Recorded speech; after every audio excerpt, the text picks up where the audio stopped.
Excuse me one moment here. I'd like to call tonight's regular meeting council to order.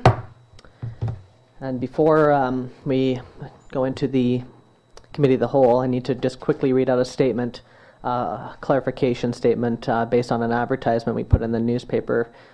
So in reference to the proposed road closure bylaw 3379-2015 and the sale of closed road lands adjacent to Graham Avenue, the city has removed this item from the agenda as during the preparation of a secondary survey, it was discovered that this process is unusable parkland and not road right-of-way. As a result, the city is not currently able to proceed as indicated in the public notices relating to this matter. So that being said, recommendation that the regular meeting be suspended and the committee of the whole meeting be convened. Moved by Councillor Cunningham, second by Councillor Niche. All those in favor? Motion's carried.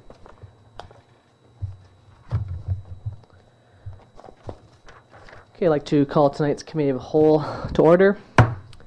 Before we begin, I'm going to quickly read a statement from the chair. For those of you present this evening, and for those watching via television, let me please explain that a committee of the whole meeting is a committee that consists of members of all of council.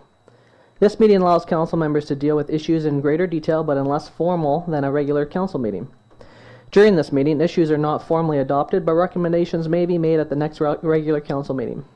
At that time, the recommendations of the previous committee of the whole meeting will be adopted and acted upon.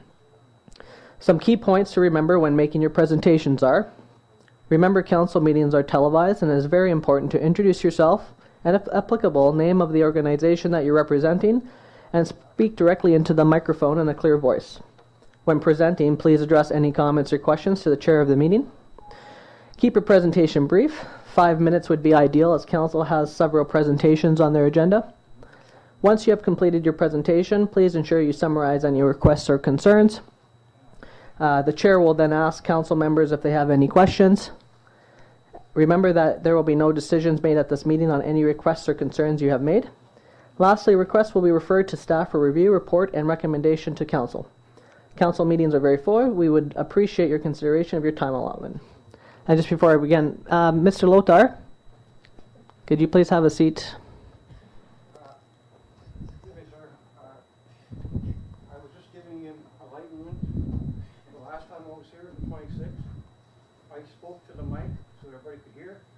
Unfortunately, when you look at internet recording, it's overdriving the mic for the recording. I'm just giving him instructions. Say, could you monitor that so that people down the road, would review that, can hear. Okay, can you please have a seat? Thank you. Okay, so I'll call the first person to the microphone who'd like to speak. Yes. We do need an adoption of the agenda. Oh, excuse me. You can come anyways, but recommendation at the committee of the whole meeting of January 25th, 2016 be adopted. Moved by Councillor Kinney, second by Councillor Niche. All those in favor? Motion's carried. Welcome. Yes, the green button.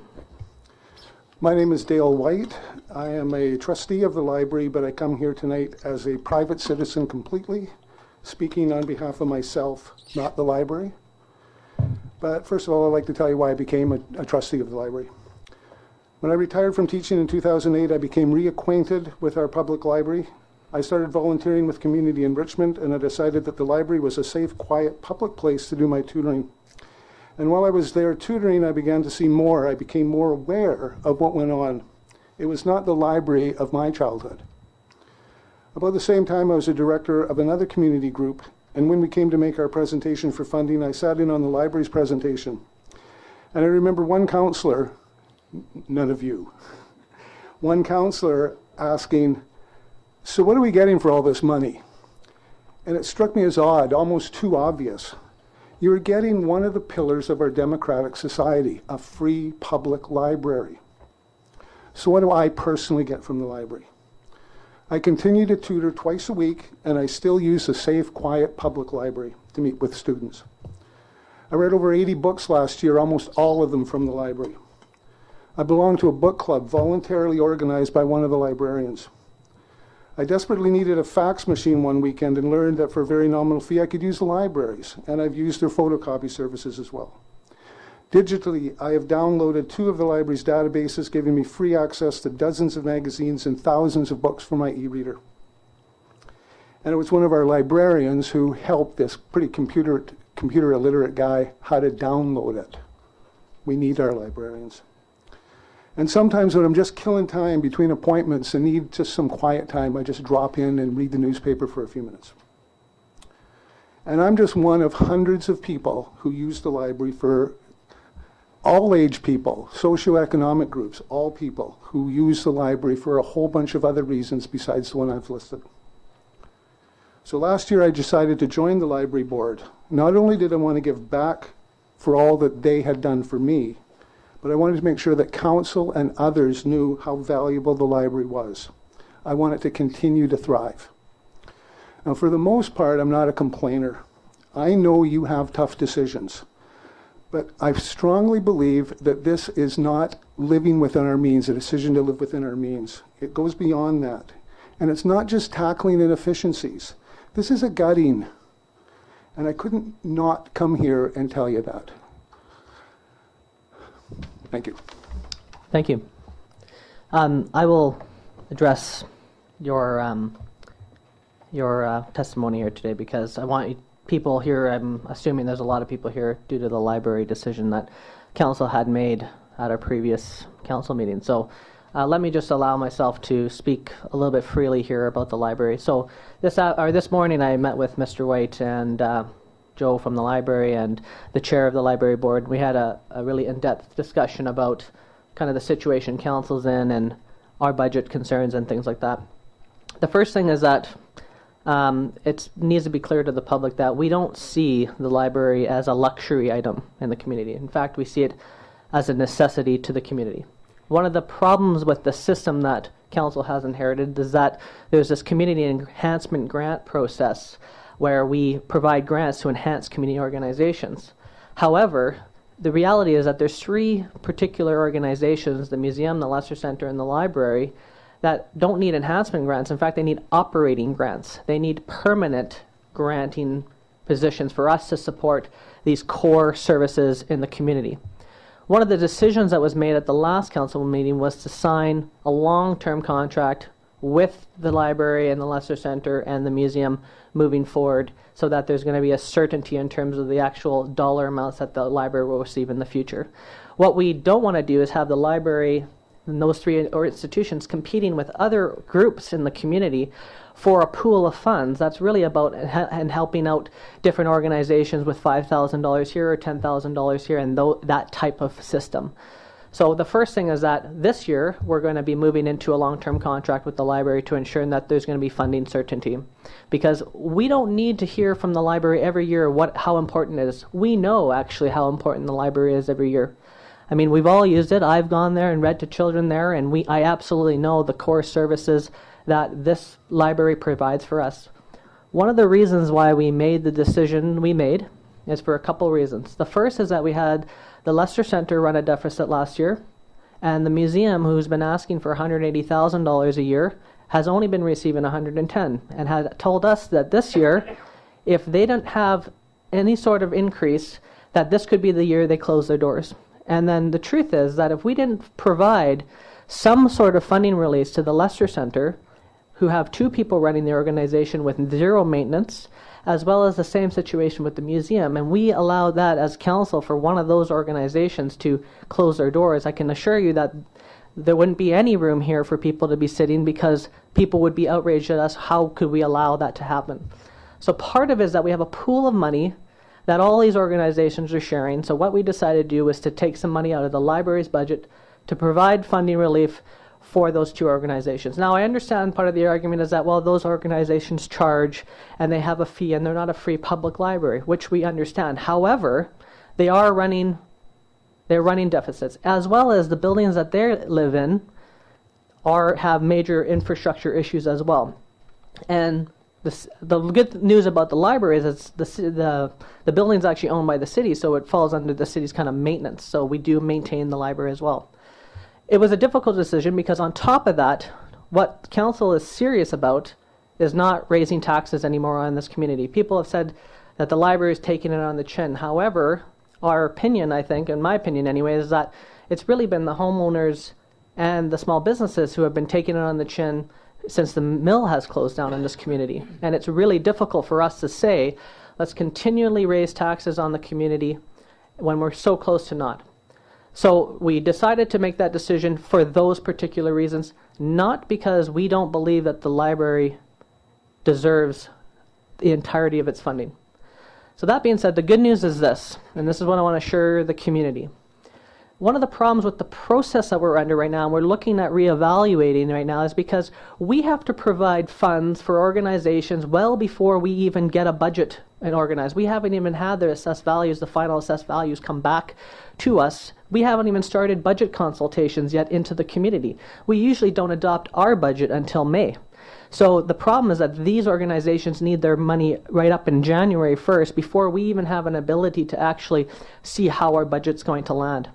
So our, I guess, some hopefulness here is that it's very likely that within this budget process here, we may find $66,000 that we don't even know yet because we still have a bunch of things to do to figure out what the budget's going to be. That if that $66,000 emerges, I can guarantee everybody here today that that's going to go to the library's operating budget, hands down.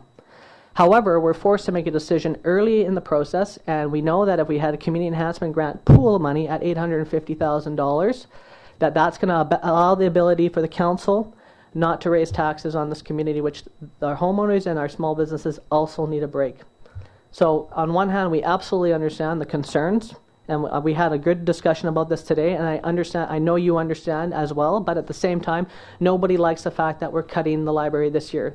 So our commitment is to get the library and these other core operating organizations on long-term contracts. And I'll say this, and this is my own opinion, not of council. It's anticipated that we're going to be able to generate some new revenue this year. We passed a new development that might bring in some new revenue. We have other opportunities for new revenue this year. And if so, then we will bring the income in necessary to get these contracts signed. However, let's just imagine that the city doesn't bring in any new revenue this year, and we have some contracts that may require, say, a 2% tax increase next year for these contracts to be signed. Personally, myself, as mayor, and I can't speak for council, I would be willing to raise taxes if it meant that the library is going to have a full certain budget for a 5-year process that gives everybody security and gives them the ability to do what they need to do for the community. However, this year-to-year approach with the library and the museum and the Lesser Center is not working for these organizations. In fact, I believe that this year council needs to look at getting these 3 particular out of the enhancement grants into another pool and leaving the enhancement grants to more supporting multiple different organizations. So the decision we made has been made. It's a difficult decision, as Mr. White has suggested here. Nobody here at all wants to make any cuts to anything. In fact, I would love to be providing full funding. However, that's some of the reason on why we made that decision. But I can assure everybody here today that we absolutely see the library as a valuable service, and in fact a permanent service that I believe the community must invest into. But when we had to weigh between museum and Lesser Center in terms of grants and things like that, we know that the library gets a city maintenance as well as receives over $100,000 extra in grants, and we just had to make a hard decision in terms of ensuring that the Lesser Center and the museum could continue operating as well, and we had to bite that through the library's budget. So I'm not going to shy away from that decision. It has been made, and we're going to continue now with our budget process. And I'm hopeful that within that process, we will be able to find $66,000 and allocate that to the rest of the library's budget. I'd like to say, Mayor Brain, that you may feel that you speak for council. I think that you spoke for the majority of people who voted on that issue. But I want to say that I think that it was an error, and that it was a self-imposed $850,000. It could have been $1 million, it could have been 10 million. It was a self-imposed cap, which forced you to take money from Peter to pay Paul. And I think that there is lots of money that we have added to the city's budget in the past year, and we can just look at many items that this council has added to the city's burden, and I am in disagreement at how that was handled, and I want to say that I believe that it was done in an exceedingly poor manner, trying to take $66,000 off of a budget of the library in one fell swoop. Is going to put it into the kind of financial pit it was in just after the mill closed, and I'm just really believe it was a poor decision on this council's part, and you do not speak for me in this matter. I think that it was an absolute idiocy to put on a cap that everybody knew you couldn't possibly live in. Other questions from council? Councillor Nish? In response to that, if you had chosen to show up to that meeting, you would have had a chance to speak to it. That's all I got to say. I just I don't- excuse me for a I sec. was Yeah. negotiating a Pacific Salmon Treaty in Portland, Oregon, and my plane didn't make it in time for me to phone into this meeting, and otherwise I would have. I had planned to do it, and I had made that. Now, sure, I wasn't here, and I wouldn't have made it the difference anyway, because it was only 2 people were opposed, and this is a 7-member council.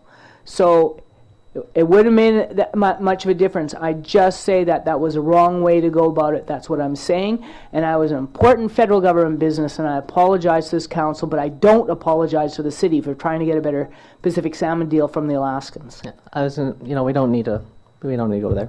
Other questions or comments from council? Councillor Kinney. Thank you, Mr. Mayor. Thank you, Mr. White, for your presentation.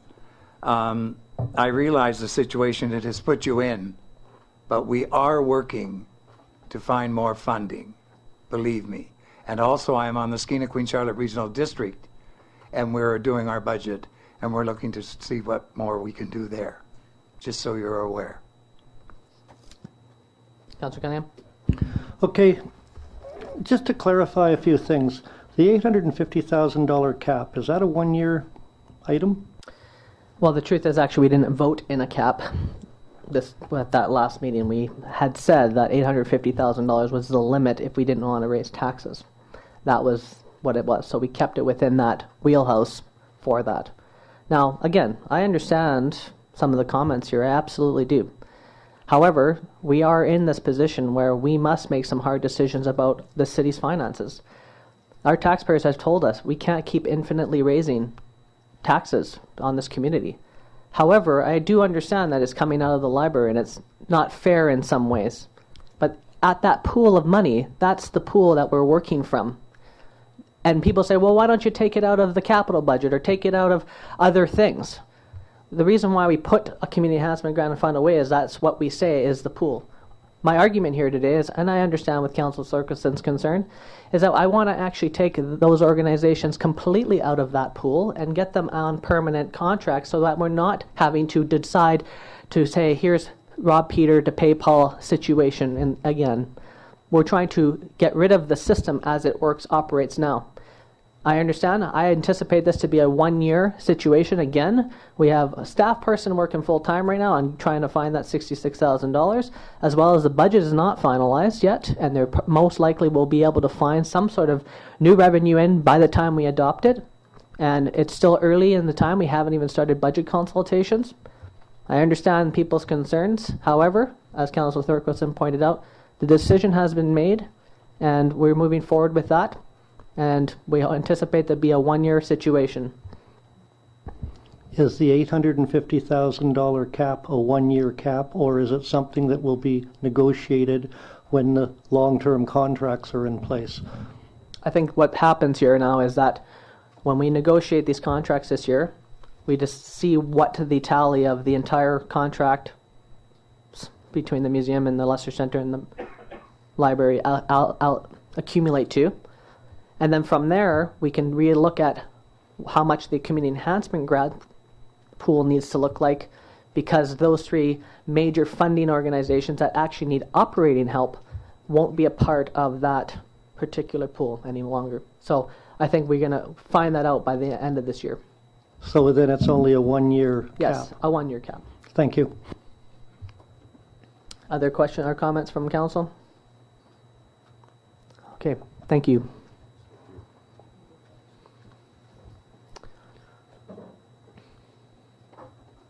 Other speakers, please.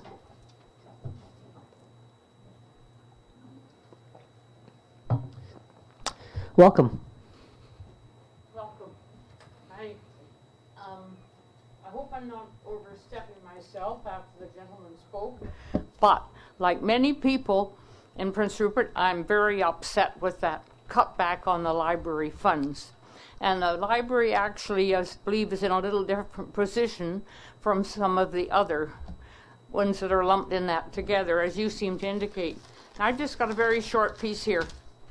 Okay. My name is Jean Martin, and as a local senior citizen and a taxpayer for over 60 years in Prince Rupert, I'm very concerned about the projected cutbacks at our library. Talk about 1% increase on taxes, that doesn't seem like all that much. Those cutbacks are certain to reduce the many services our library presently offers.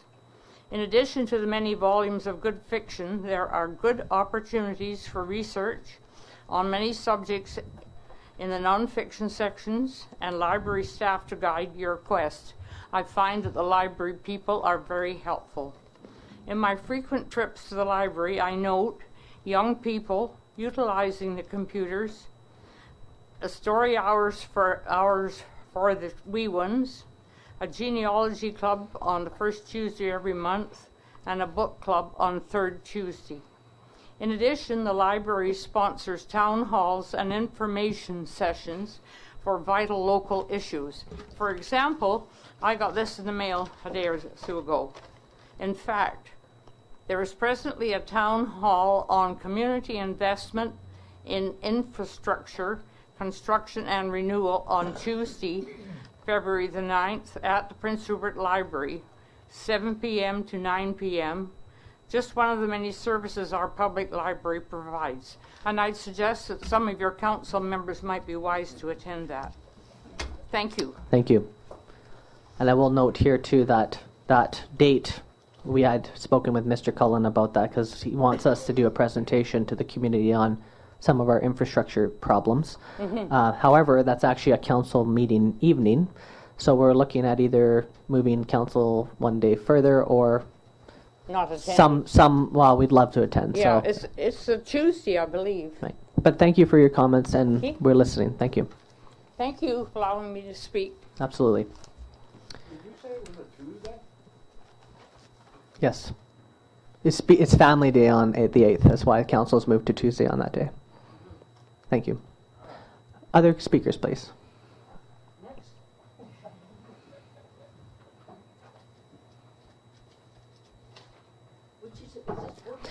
Yeah, just the green button on the mic there. Hello, my name is Mark Ciccone. I don't represent anyone. I'm just what you might call a citizen at large. I thank you very much for the opportunity to express my opinions regarding the current budget cutbacks to the public library. If you will bear with me, I may have some incorrect information in this little statement that I'm going to make, but I found it very hard to get any official information. So if at any time I'm making a incorrect statement, somebody stop me and correct me, okay?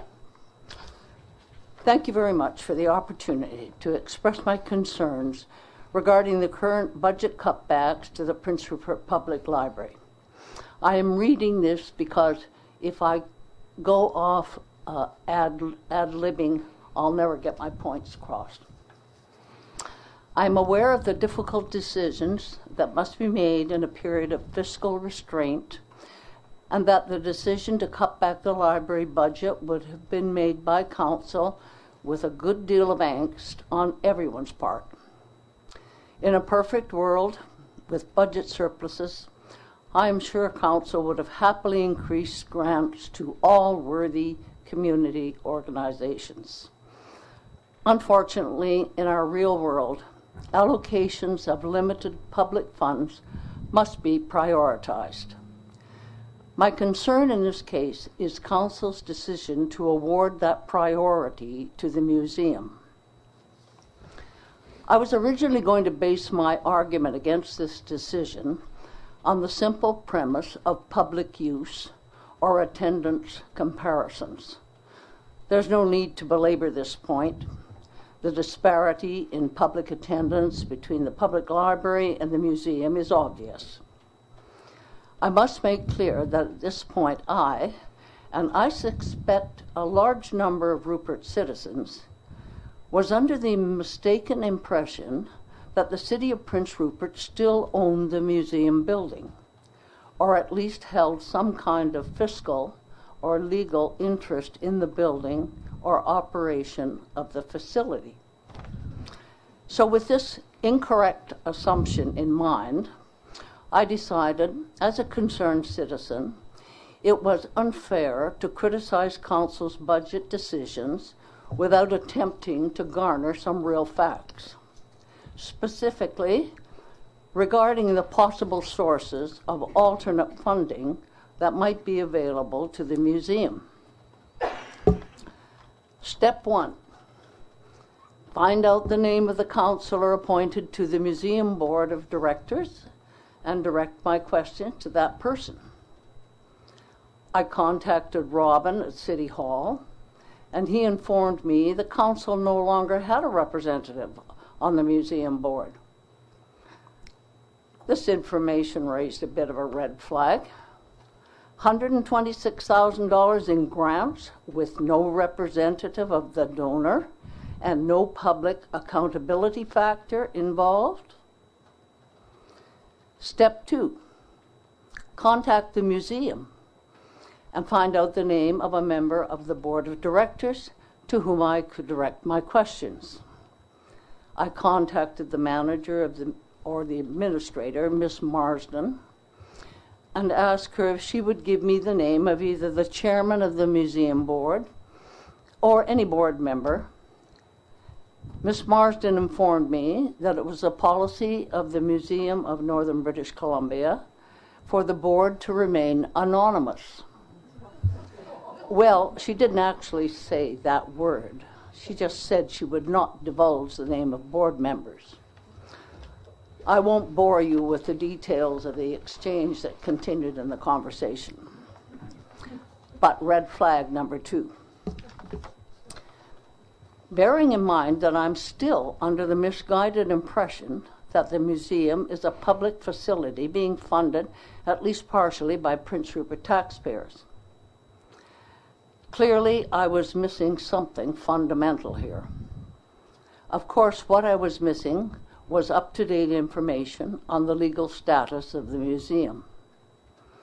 Without having access to museum board members and little or no information on the museum's website, it is difficult for a member of the public to garner facts as opposed to hearsay. I'm sure council members are fully cognizant of the information which I was able to acquire unofficially, and that is that the city of Prince Rupert no longer owns the building housing the museum or the artifacts contained therein. The Museum of Northern British Columbia, as far as I was able to ascertain, is an independent entity defined by Wikipedia's list of BC museums as an institution. 50% of the ownership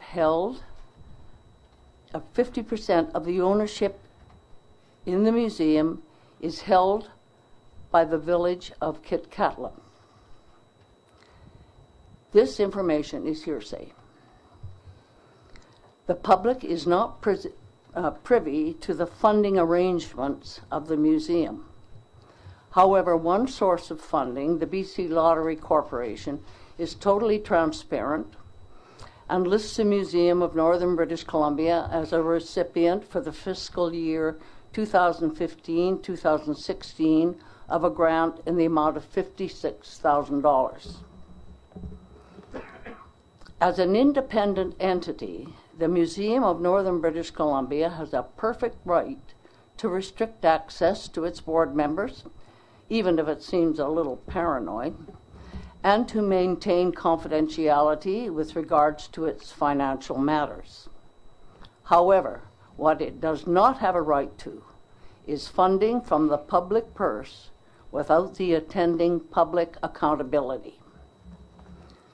If my information is correct, that 50% of ownership of the museum is held by the village of Kitkatla, your decision to grant the museum $126,000 means to me that you are asking the taxpayers of Prince Rupert to subsidize the investment the village of Kitkatla holds in the Museum of Northern British Columbia.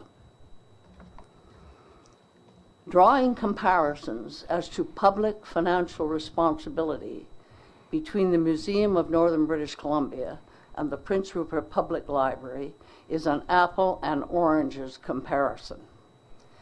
The library is owned by the City of Prince Rupert and provides a variety of services by a most accommodating staff, free of charge.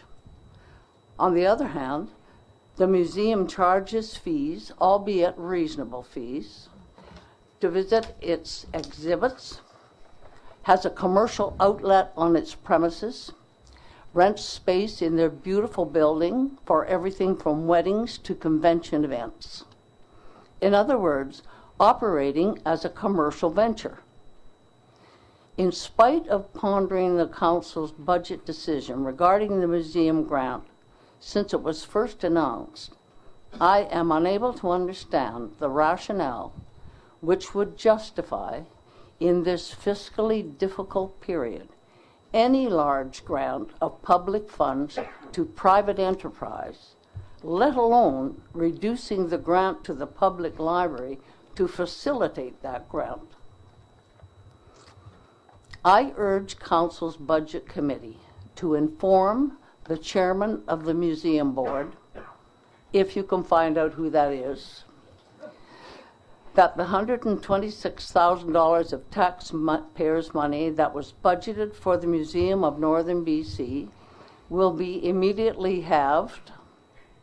$63,000 of that amount will be transferred to the Prince Rupert Public Library, and the balance will be held in trust pending amendment to the museum's current policy regarding public disclosure, and that the grant would require the appointment of a member of council to the board of directors of the museum, and include a caveat requiring freedom of information regarding the disbursements of those funds. If these conditions are not met, I am sure there are many worthy organizations in Prince Rupert who could benefit from a grant. You could even give our public library a real boost.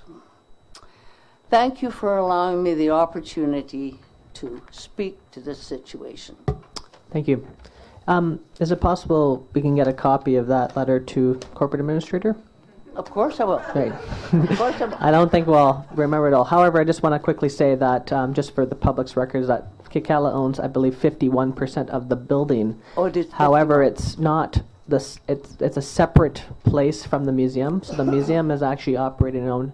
I believe it's Mr. Manager from the cities still owns the other 49%. Who So owns the other? We own. The city owns the other 49% Oh, of you the do? building, and then literally the building is actually split physically. So Kitkatla actually has their own area, and the museum actually has its own area, and they do different operations. So the museum portion is strictly city and within the cities.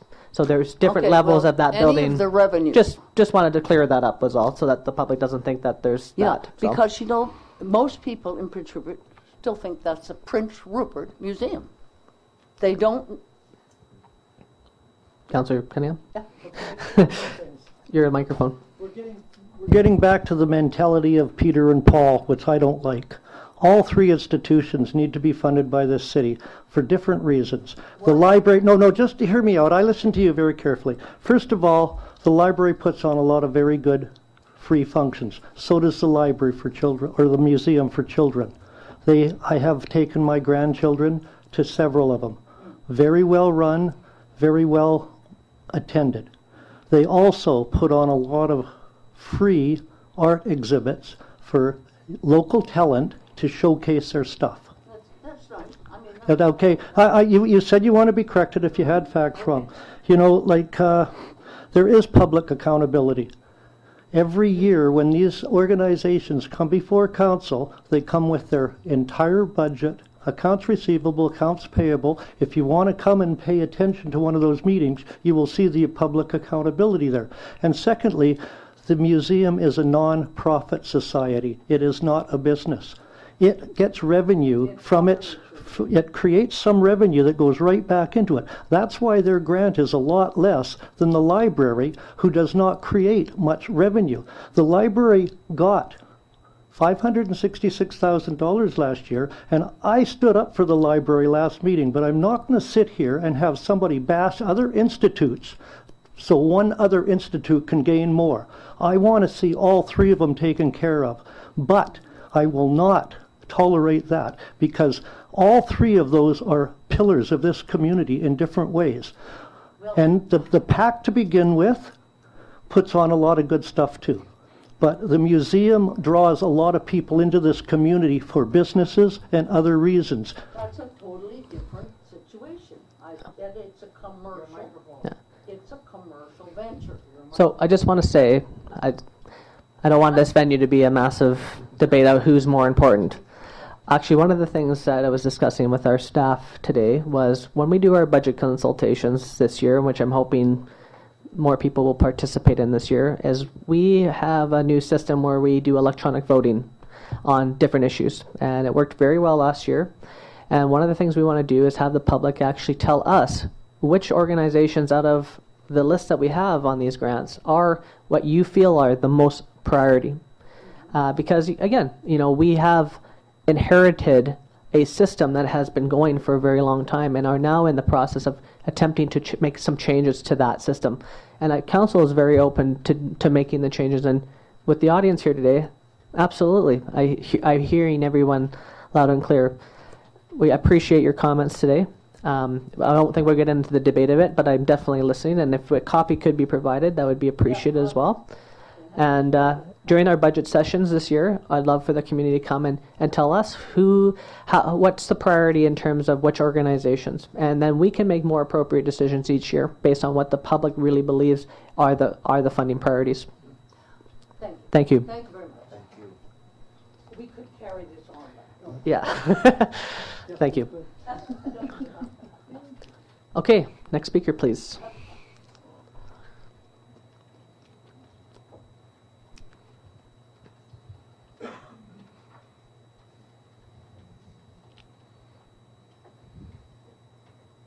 Welcome. Welcome, Mary Golden, 1601 Second Avenue West. I'd like to ask a quick question to Joy. Didn't we give the museum X amount of money to buy and it was finalized a year or two ago? So they don't, the city doesn't own it, they own it. That's my it's going back, and I don't have a good memory.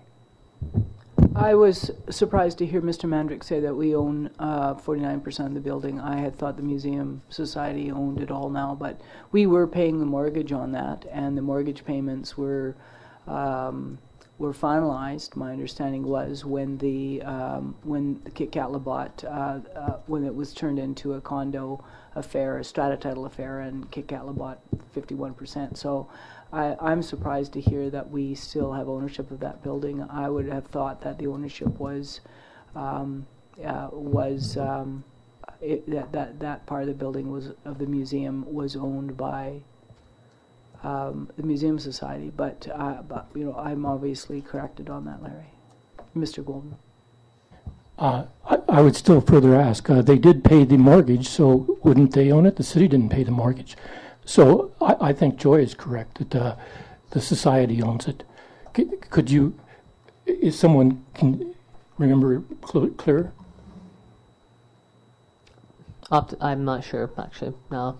Is that the case, Mr. Mender?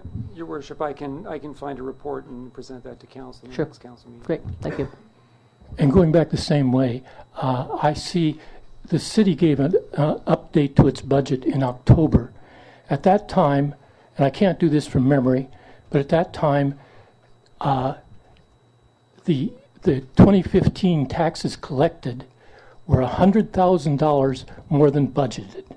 And that was in October of last year. So that collected taxes aren't going to change in the future. An audit might make some sort of restriction. This happens every year. The money usually goes into some kind of, we'll put it in this little cubby pot here and use it as needed. I'm saying we've already got the $100,000 that's already been collected. So which we could do it. I would even say let's do half of it.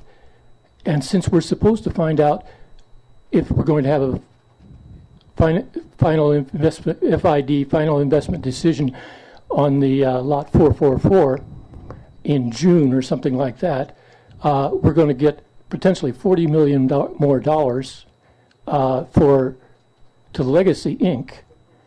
And so we're going, I think the 66,000 is peanuts, excuse me. 66,000 is never peanuts, but going to the lot 444 and the Legacy Inc., I think, I asked Mr. Long, how a lot of staff went to the transition where Lakeman was giving his talk, and there was a course afterwards, and I said, how did you fund that? And at the time he said, council passed a resolution. So I went to fund it for the city workers, etc., paying their fee or whatever it was. At the time, I went back and couldn't find it in the minutes. So I would take it, okay, this wasn't something coming out of the public money. This was probably something coming out of Legacy Inc. money. I'll just interrupt you there. Council has a budget for workshops, NCLGA, different events in the year, travel, all those types of things. It's a same pool of funds to do different types of things, workshops, all those types of things. So it's a standard practice for council to go to different areas or to attend workshops, and we have a budget for that. So that's where that comes from every year. Not, and if a little time back, and Joy would remember this, all those things used to come to council. So if it wasn't in the minutes of a meeting, it had to be done in camera. If it were done in camera, it's very hard to see how you were really sticking to the topic of what was you said you were going to be discussing, some future service. But at before, it used to, if you were going to the yeah, but Mr. Golden, If so you were going I'll to just give you an example. If I'm going to go to Vancouver on business, for example, right, whatever, be it legal or other issues, I don't announce to the town every time I'm going to go down to Vancouver and say, this is what it is, this is what we're doing. That comes out of my expenses. I have an expense report. It's the same process for council in terms of when we go to different places. So I'm not sure what you're trying to allude to here with your comments. like I said, but before, it used to be that when you wanted to go to the northern NCLGA. Yeah. It would be a motion before council, we're going to spend this amount of money, and it was passed. So it's sort of up to council how they want to play the game. Exactly, right? And so we're at a point where we have Okay, regular events that we go to. Let me get to my real and question. we make those, then we go to those things. I suspect you're doing a very lot in camera, which is almost illegal. But that's neither here nor there. That's not true. You know what? This is, now you're trying to Okay, wait a base minute. allegations on us. I'll withdraw But just that. think about it, Larry, right? What you're saying is that we conduct business on land, legal, labor in closed sessions as if somehow we're doing illegal things. That's not the case. It has to be. And now you're trying to make speculation, and that's not the case either. So You said that. if you have a question for council now, or can we continue? You said that council had the library and numerous other people come here and give a presentation. Again, that used to be public meeting. That must have been done in camera too. We do workshop this year with them. Okay. Which So is within you said why which is in don't, our reasoning to do, right? We're allowed to have workshops with different groups to have a process with them, right? Okay, And we can easily I'll get to my return real that. question now. Yes, please. I'm a little bit worried with the Legacy Inc. money. So I'd like to see at least a quarterly report on how that money is being spent.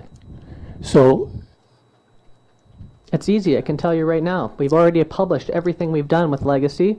All the money that has been spent with Legacy has been published.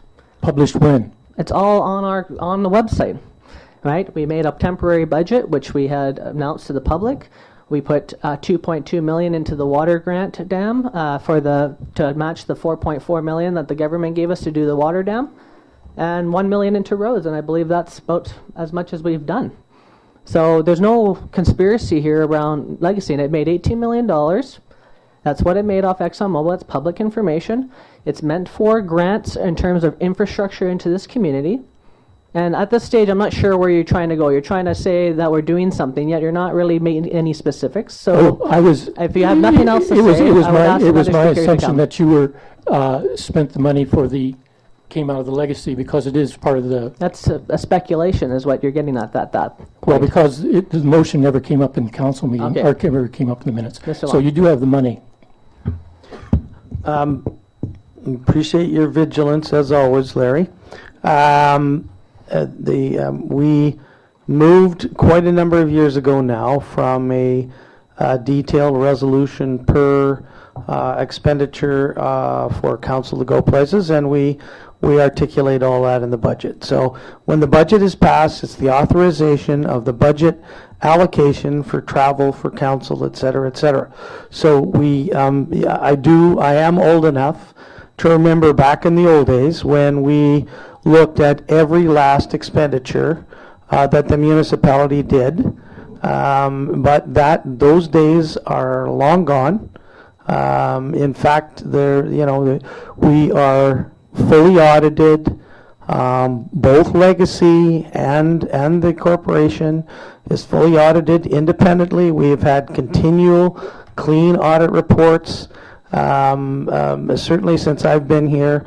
And yes, we have changed the practice of having a resolution every time there was a workshop or the UBCM or the LGMA, and what we do now is we put all those things in a budget for council, and the budget is adopted, and that's the authorization for those expenditures. So I would encourage you to go through with as fine a tooth comb as you've got, because you have more hair than me, and look at each one of those categories in the budget and make your comments then. I think that's a much fairer way to do this than to suggest somehow that these things have been done inappropriately. They haven't been.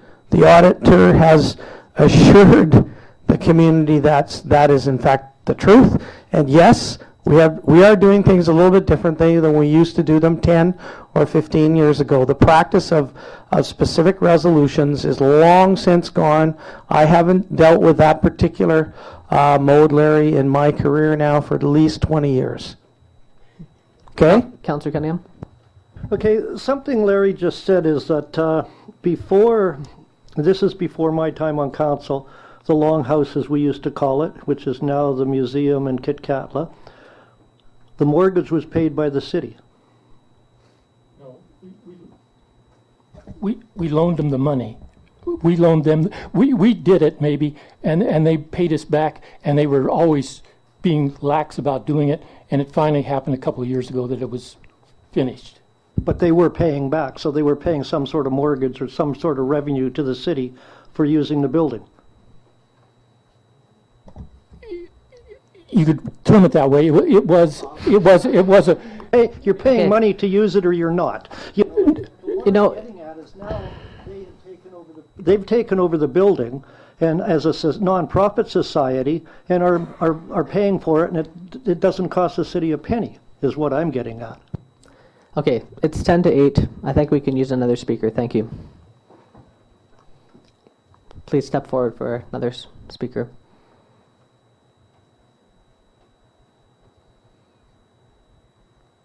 Welcome. My name is Lynn Edwards. This is just going to be very quick. Go closer, please. A number of people I've spoken Oh, near mic, sorry. Just one click. There you go. Perfect. A number of people I've spoken to regarding library slash feel as passionate about as I do. I've had a library card my entire life. I go into there and I see the children in there using the internet, which would probably not have access to that facility at home. There's a lot of people in these times that aren't affluent enough to have that in their homes. I'd hate to see that restricted. I'm wondering, at this 66,000, what kind of percentage would that mean to each and every person in Prince Rupert to cover that on our taxes? I mean, if it was a very small bite, I'd certainly up for it, rather than see that diminished. Thank you. Thank you. And again, just so the people are clear that we haven't even started budget consultation, so it's very possible that $66,000 is available. So again, we haven't, it's still very early. It's just that we had to make the decision before we even have a budget going. So I just want to make that very clear. Thank you, though. Next speaker, please.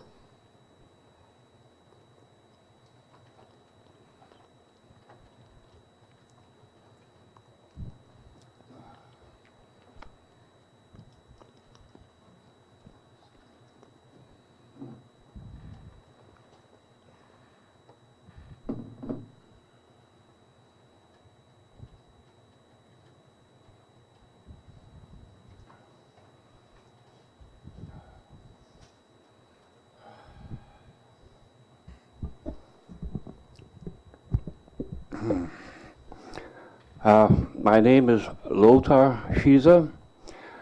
I'm very dismayed. About a week and a half, 2 weeks ago, I finally put the effort in to actually find the last time I was here on the web, on your Prince Rupert Council website. And I have to apologize because that night I was very, very exhausted, and I was extremely anxious. And the other thing was that I was trying to explain to him, I make it a practice so that I speak to the mic so that I can hear myself, so that I know you hear me. Unfortunately, I overdrove the recording. So anybody who at a later time were to review, it would have a difficult time to listen, to actually hear every word I said. So that's why I asked this man back there, when he does a recording, so that later goes on the web, that it's decently hearable, comprehensible, right? I want to continue on with what I did last time. I have a great big problem with council in the fact that over a half a year ago, I went to the engineering down below and I requested some help so that I may be able to put together a presentation for council in regards to 444. I was summarily rejected there, and so therefore I made an appointment with you, sir, our mayor, September 28th. And we had a meeting. I had 10 minutes or 15 minutes where I discussed two different things. But the most important thing I would discuss with you was 444. And I tried to explain to you, and I think I did, that the current proposal is in the wrong location. And that the reason why I'm asking for some engineering help is to show, my background is mining and geology, but I am behind the times, so to speak, in regards to CAD/CAM, aerial, all that sort of stuff, so that I could flesh out a proposal for council to present to Exxon and Imperial, so that they will succeed to go forward. There will be no problems going forward. Because for one thing is the proposed site is too close to Seal Cove. There's a 2.5 mile radius that you need to stay away of anything in case anything goes wrong. The other problem is that if you were to go to the assessment report for Petronas, you will realize in the report there's a whole list of equipment and exactly what noise level that produces. It starts out about 90 decibels in that range, goes up to 120. 120 is threshold, or 125 is threshold for pain in human ears. With Petronas, the problem there is that this energy will be going into the bedrock, and it will go into the water column. I was at the Highlander on the weekend here, the Salmon Summit. I was trying to get to present this, but because I was not on the agenda, I was not allowed. But now I realize why I was not, because I heard Christy Clark's comment today of the response, her response to that declaration that they signed. 12 sub-tribes came together. They came together and agreed, instead of fighting each other, to save the salmon. Well, they showed through the people they hired, the academics they hired, that there is indeed salmon, versus Petronas finding there was nothing there, or hardly anything there. I was there to try to show them what would happen if the plant starts up. Actually, what I was trying to do was show them what will kill the salmon. It's not the dredging, it's not the construction, it's the plant itself when it starts. The humongous noise. There's a principle in physics, constructive, destructive harmonics, where you have a whole bunch of things that are creating energy, and they come together and they form a symphony of noise, okay, with modes that are more accentuated than other parts, right? Now, put yourself into a room. This is what I said to the executive vice president a year ago from JAPX. I said, we'll put you in a room. You have everything you need. No worries. You can't leave, though. And the other thing is you have this noise. I asked him, sir, how long do you think you'll keep your sanity? His response was, oh, probably not very long. Realization. And I said, well, this is what the small fry, the fish, anything that's living there, has to live there to survive, will be subjected to.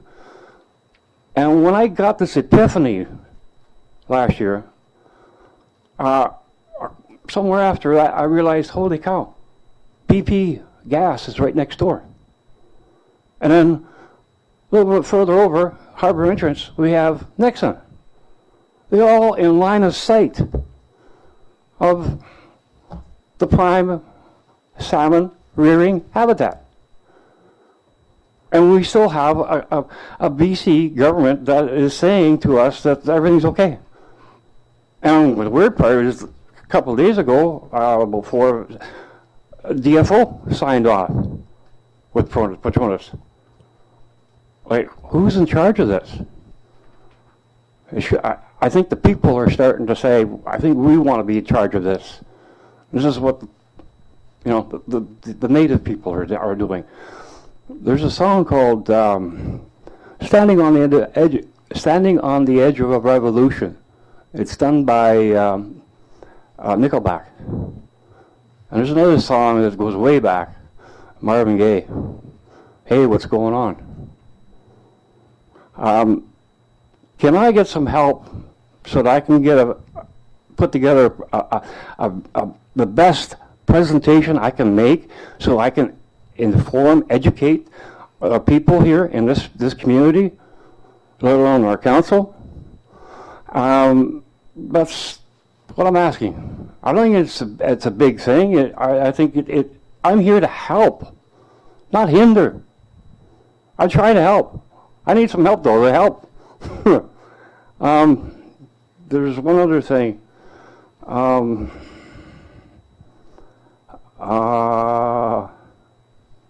Lotar, it's 8 o'clock now.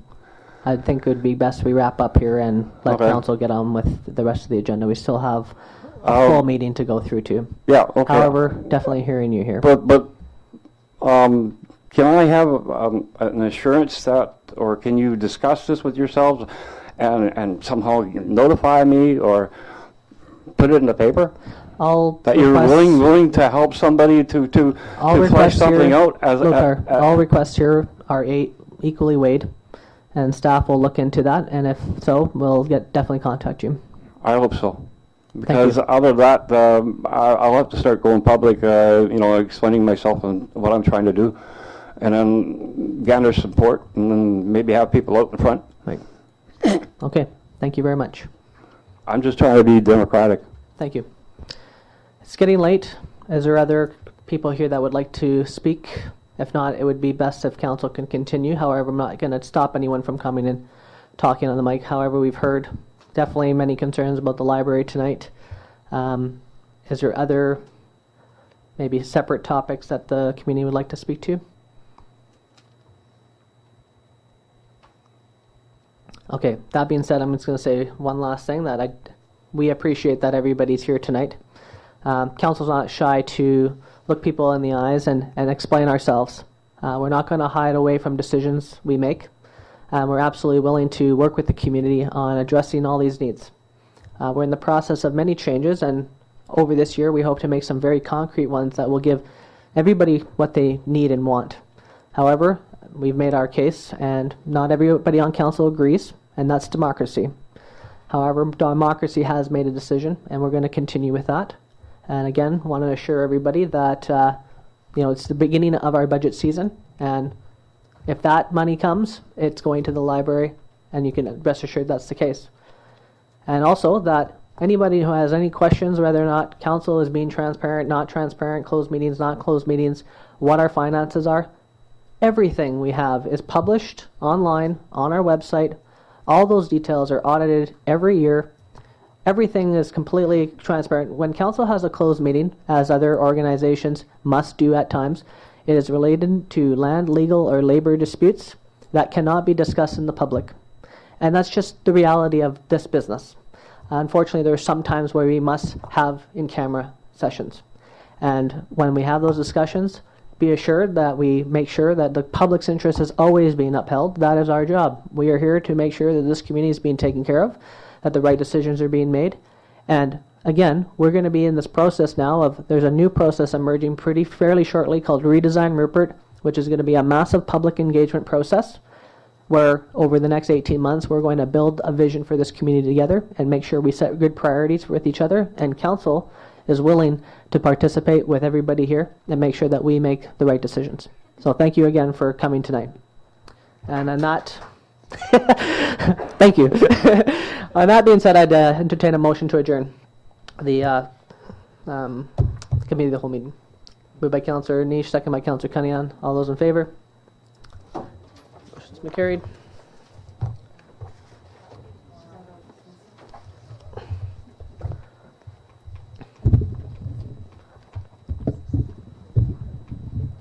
Thank you.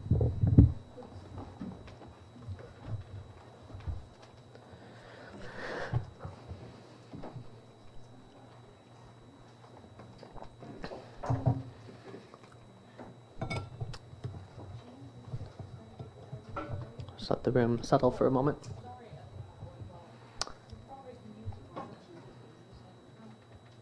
Veronica, can I? Thank you. Just a little bit is fine. Thank you.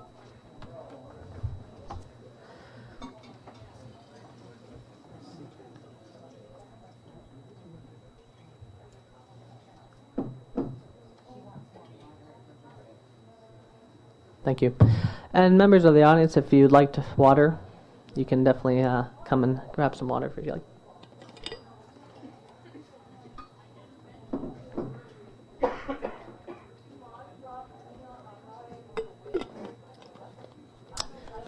Could we have the door closed, please? Thank you.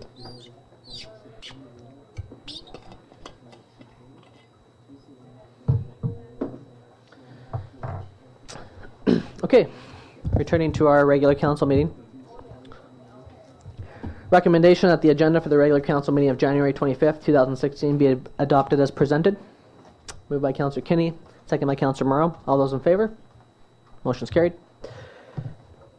Item 3A, recommendation that the minutes of the special council meeting of January 11th, 2016 be adopted. Moved by Councillor Randhawa, second by Councillor Cunningham. Any discussion? All those in favor? Motion's carried. Item 3B, recommendation that the minutes of the regular council meeting of January 11th, 2016 be adopted. Moved by Councillor Cunningham, second by Councillor Kinney. All those in favor? Motion's carried. Okay, moving on from a report from City Planner regarding the 1 kilometer rule for wine stores and grocery stores. Welcome. Thank you, Mr. Mayor. The reason for this report is the request by the Council to a resolution for staff to inform on how to proceed implementation of 1 kilometer distance rule, which is no longer stipulated in Provincial Liquor Control and Licensing Act, into the city existing zoning and licensing criteria. Just a little bit of background.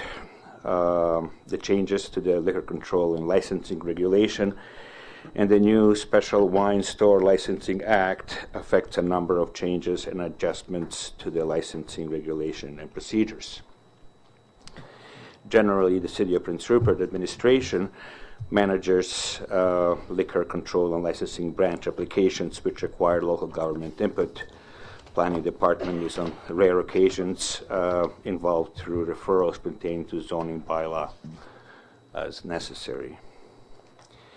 The above resolution is in reference to the changes to BC government introduced in Bill 22 and Special Wine Store License Action Act, and specifically relating to selling wine on shelves of grocery stores 10,000 square feet or larger, with the necessity without the necessity to abide to the 1 kilometer distance to other alcohol retailers.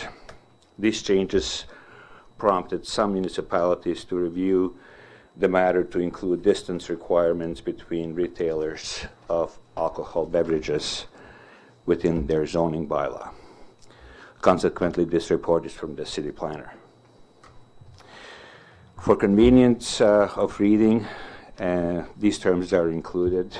As I noted earlier, this is not my core responsibility, and I'm not necessarily versed in the acronyms. But for your convenience and for my convenience, Liquor Control Licensing Branch, LCLB, Liquor Licensing Retail Store, LRC, otherwise known as a private liquor store, BC Liquor Store, BCLS, otherwise known as Government Liquor Store, Wine Store, WS, includes wine-operated stores and independent winery stores, and VQA stores are owned and operated by BC Wine Institute. So this analysis is specifically relating to 1 kilometer distance rule not being necessary to establish a wine on shelf, and specifically wine stores within a store. These are the two different models, and I will explain these two models in a couple of minutes. But I do have some visual aids. So the two stores that are eligible for this kind of a change are Overwady and Safeway. And since we are talking in 1 kilometer increments, I've just provided a map that has 1 kilometer radius for both. And this is also included in your agendas. And on top you have the bar scale that will give you kind of indication as to the distances. So the two models, grocery models that would permit sale of wines. Now wines are defined as, of course, wines, and also includes sake and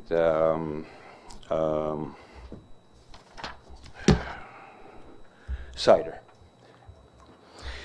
So store within a store model allows LRC, WC, and BCLS stores to relocate within an eligible grocery store. The model allows for one cart shopping experience between grocery and liquor, but the liquor retail operator operates as a separate business with most of the usual terms and conditions. This is straight from the literature, from the LCLB. The wine on the shelf model is available exclusively to wine store licenses, VQA, and independent wine stores. The model allows for sale of 100% BC wine store by the grocer, stocked and in designated display areas, purchased and designated checkout registers by certified employees, and with opportunities to sample the products in designated taste areas. So Overweighty Foods and in Prince Rupert, with that background, in Prince Rupert, Overweighty Food Store is located in C2 General Commercial Zone, and Canadian Safeway is located in C1 Commercial Zone, which both of these permit retail sales. In City of Prince Rupert zoning bylaw, we do not distinguish between different types of retail use. In other words, we do not judge if you sell beers or buns, nor do we get involved in the competition radiuses for different business cases. Possible outcomes if one of the existing grocery stores applies to gain one of the grocery model described above without abiding to 1 kilometer distance to the nearest retail of alcohol beverages include relocation of a wine sale from one of the existing LRS or BCLS stores, and a new license for a sale of wines on shelves. The 1 kilometer distance remains applicable if you want to relocate actually the entire store that contains liquor, beer, and wines. In Prince Rupert, we have a number of liquor stores, private stores and government stores, and it is also in your agenda, and just kind of shows you the overlaps between the different stores that we have, which kind of leads me in my conclusions. This illustrates the outcome of tight community footprint, something that we desire, and something that's actually quite desirable. This situation, and therefore the situation of congregation of these liquor licenses within a commercial area, really outside of the area that I'm going to point with the cursor on a map. This is the commercial area. The only other commercial areas that we have is the one here, which is a neighborhood commercial establishment, and we have a liquor store there, and we have one here, which is the West End Groceries, I think they believe they're called.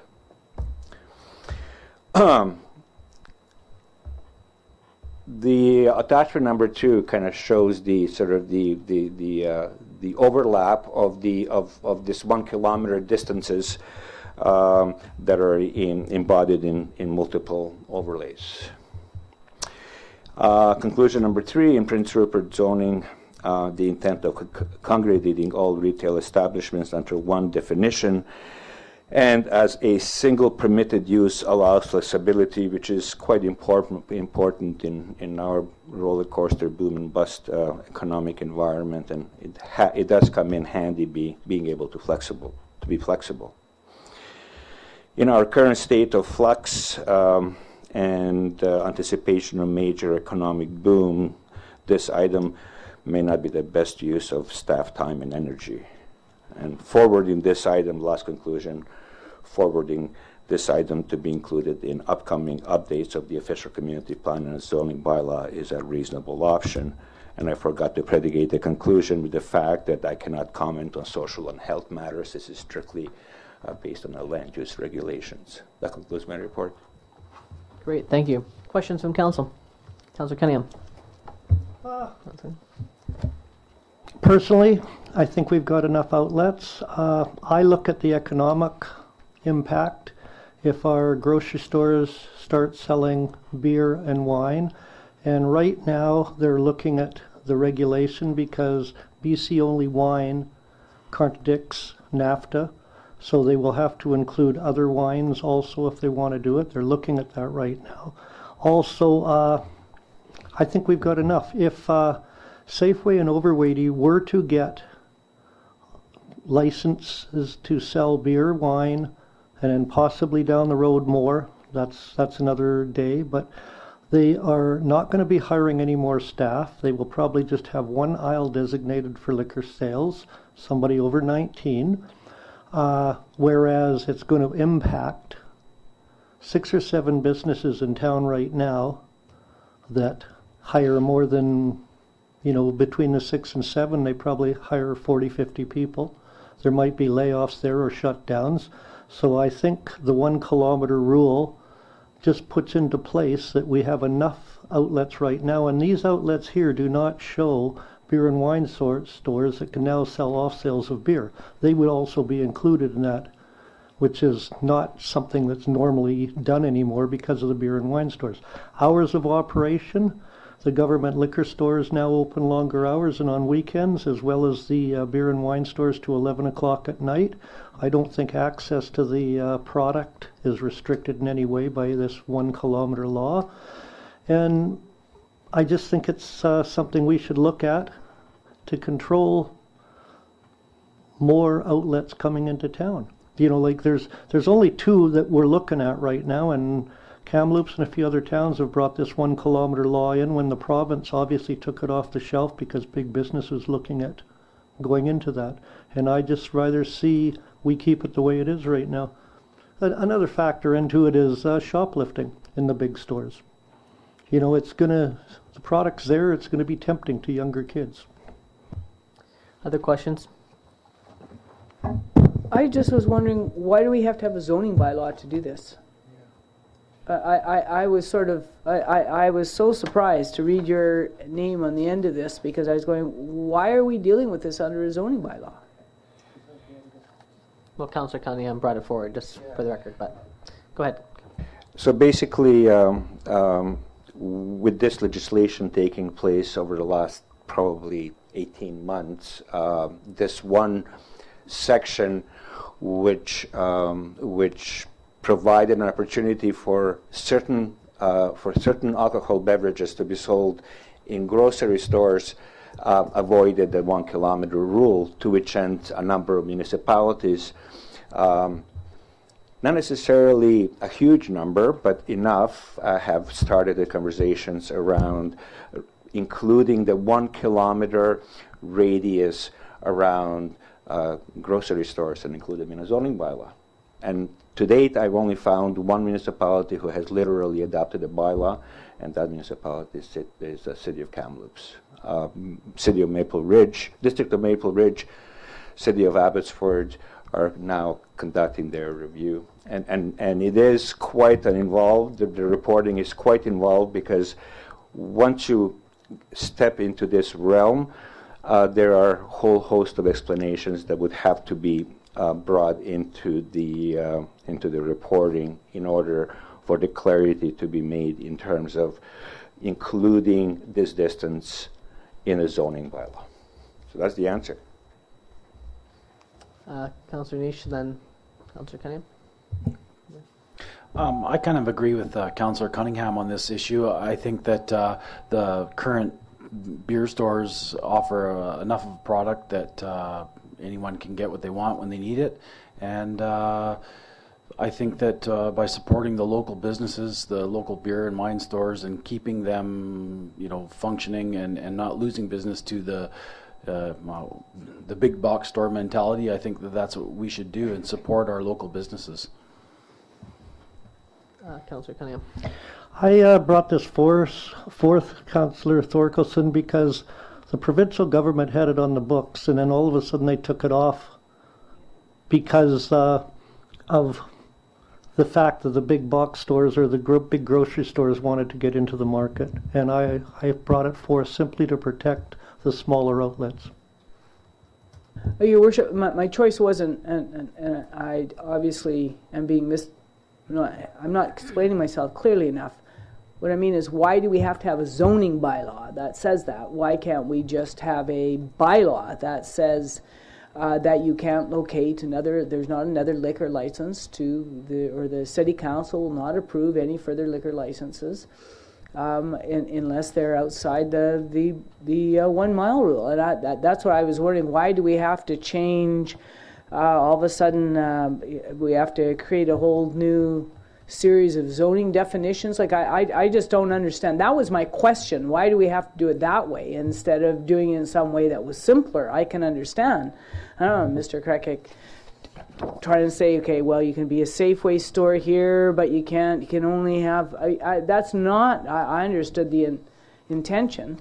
And I agree. I wrote, was the only one on city council who made a submission to the liquor control board when they were, or the government of British Columbia, when they're considering changing this. And I absolutely asked them not to put any, now allow for licensing in liquor stores and or in grocery stores or in corner stores.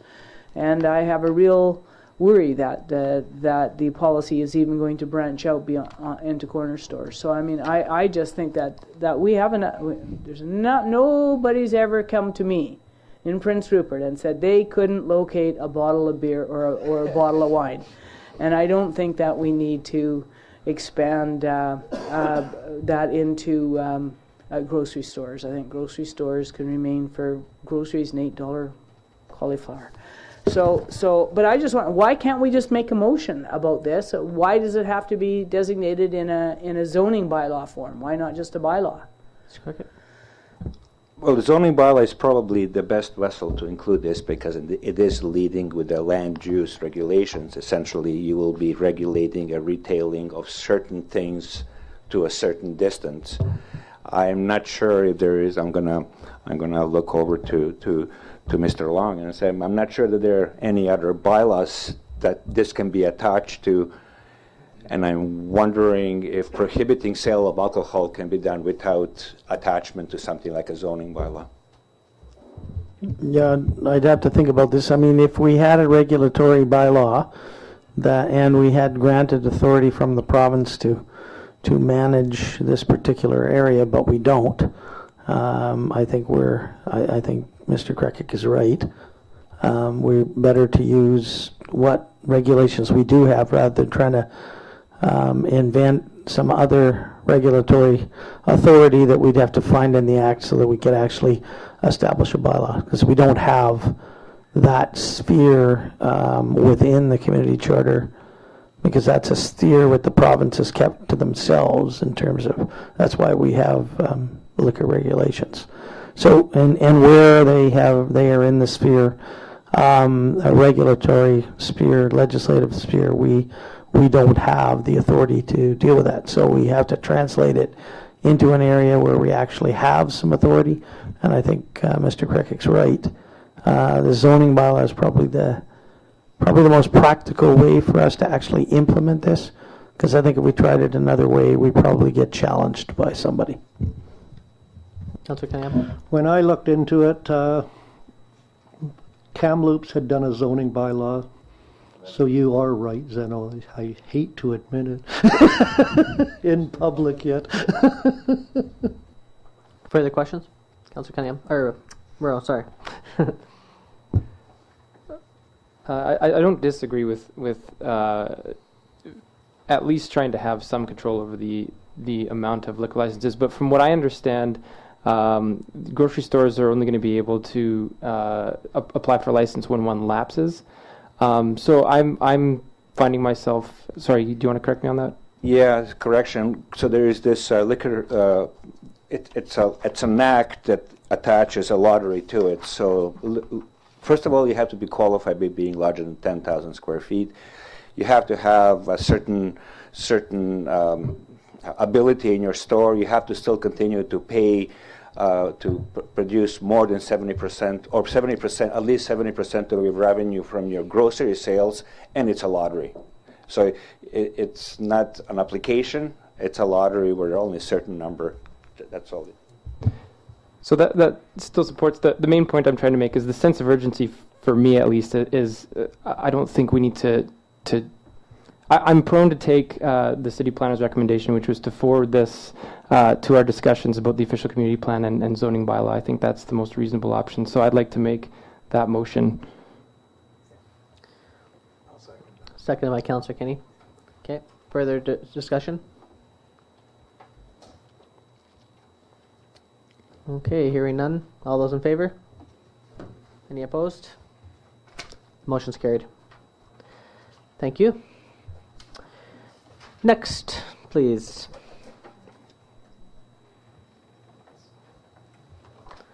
Welcome. Is that good? Hi, item 6B is a report of an application for a development variance permit at 1020 Conrad Street. The rationale of the report is on November 25th, 2015, we received an application for a development variance permit for the property located at 1020 Conrad Street. And the full application is included in the report as attachment number 1. The property is located at the corner of 11th Avenue East and Conrad Street, fronting on Conrad. And this is shown on the map in attachment number 2. The proposed variance is to go to the maximum height and rear setback of the garage. The existing garage is 1.96 meters above the zoning bylaws maximum building height of 3.6 meters in R2. The new roof will add an additional 1 meter, making the total height variance 2.96 meters. The existing garage is also sited halfway into the rear setback of 1.2 meters. The variance for the encroachment into the rear setback is 0.6 meters. The applicant seeks to replace the two-level flat garage roof on the existing structure with an engineered truss system, increasing the current roof height by 1 meter. However, the existing legally non-conforming garage height and encroachment into the rear setback must be included in the variance, as the zoning bylaw does not permit structural alterations to a non-conforming building or other structure to be continued without a variance permit. And so it should be also noted, when we went to the site, the building inspector visited the site and found that owner has already removed the old roof and installed trusses for the new roof. And there were no costs or budget impact to the city from granting or not granting the variance. So in conclusion, the application requires approval to proceed to public notification. And staff recommend that the development variance permit application number DP 1530 for 1020 Conrad Street proceed to notification. Okay. Councillor Nish? So anyone that's not familiar with the property, I mean, if you look at it from 11th Avenue, it's not going to affect much for view from anyone from that point of view, and it's just the lie of the land where the garage is really high in the alleyway. I don't think this is an issue at all for proceeding further with this, but I am a little disappointed that it was started without any application for work to be done. So I would just like that to be pointed out to the homeowner that this is someone that is in the construction sort of industry and chose to start altering a structure and going quite extensive as far as ripping the roof off. I understand why he's doing it. I don't have a problem with why he's doing it. I don't think it's going to affect anyone, but I do not think that people should just start altering structures, especially when they're in they're already over their allowable height and stuff without getting the proper permitting. Councillor I understand, talking to the building inspector, this was just going to be a roof replacement, and when they got into it, they discovered a lot of rot and had to change the trusses and do some engineering. So it went from a simple roof replacement that you do not need a building permit for, to just replace roof, to then they got into trusses and everything else. And all of a sudden it became something that was started and did require a building permit after they looked at it. But yeah, I've got no problem with it. It's not going to affect anyone's view or anything. But yeah, there are a lot of people in town that do projects on weekends and that to avoid a building permit, like Wade says. And I'd like to see a little more diligence getting permits. Other comments? Okay, so moved by Councillor Kane, second by Councillor Cunningham. Any further discussion?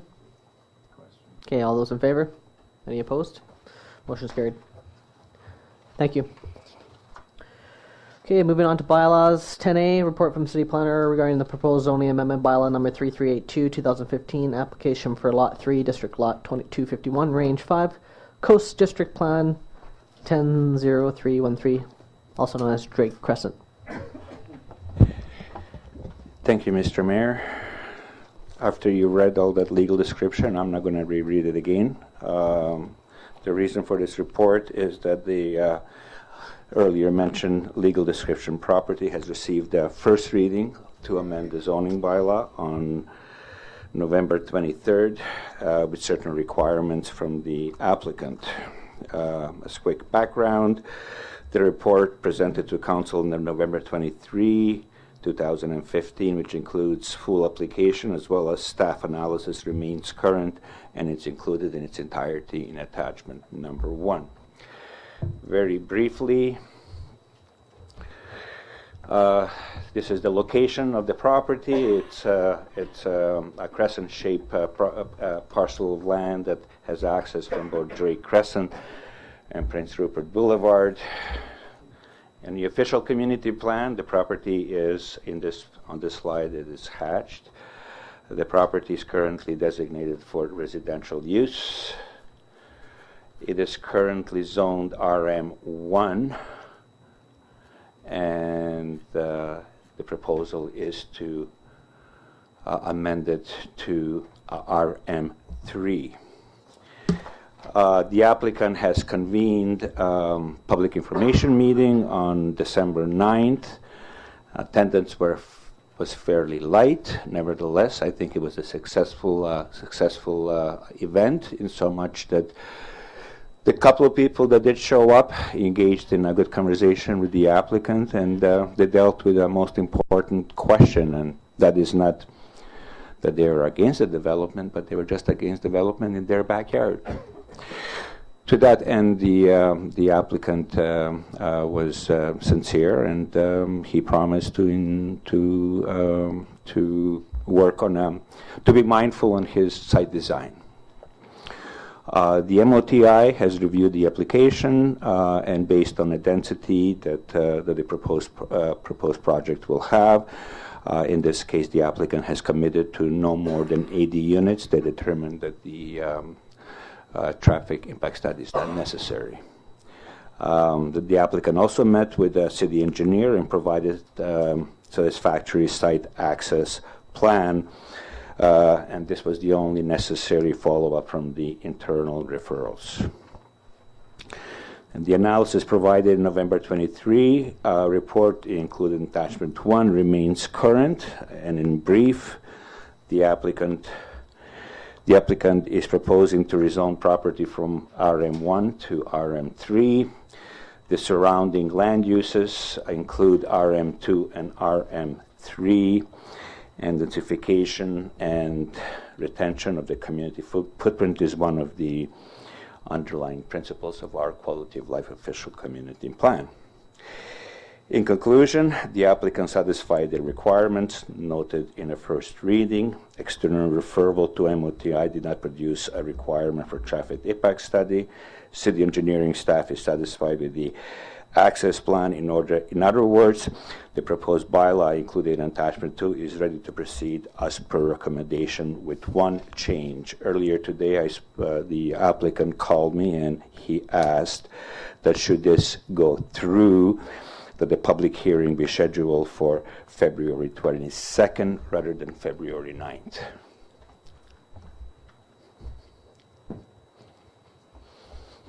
That concludes my report. Thank you. Questions from council? Councilor Cunningham? In your opinion, 80 units in that area, is that good enough density or too dense? Not enough? What? Well, this commitment to 80 units actually brings it below of the maximum that he can build.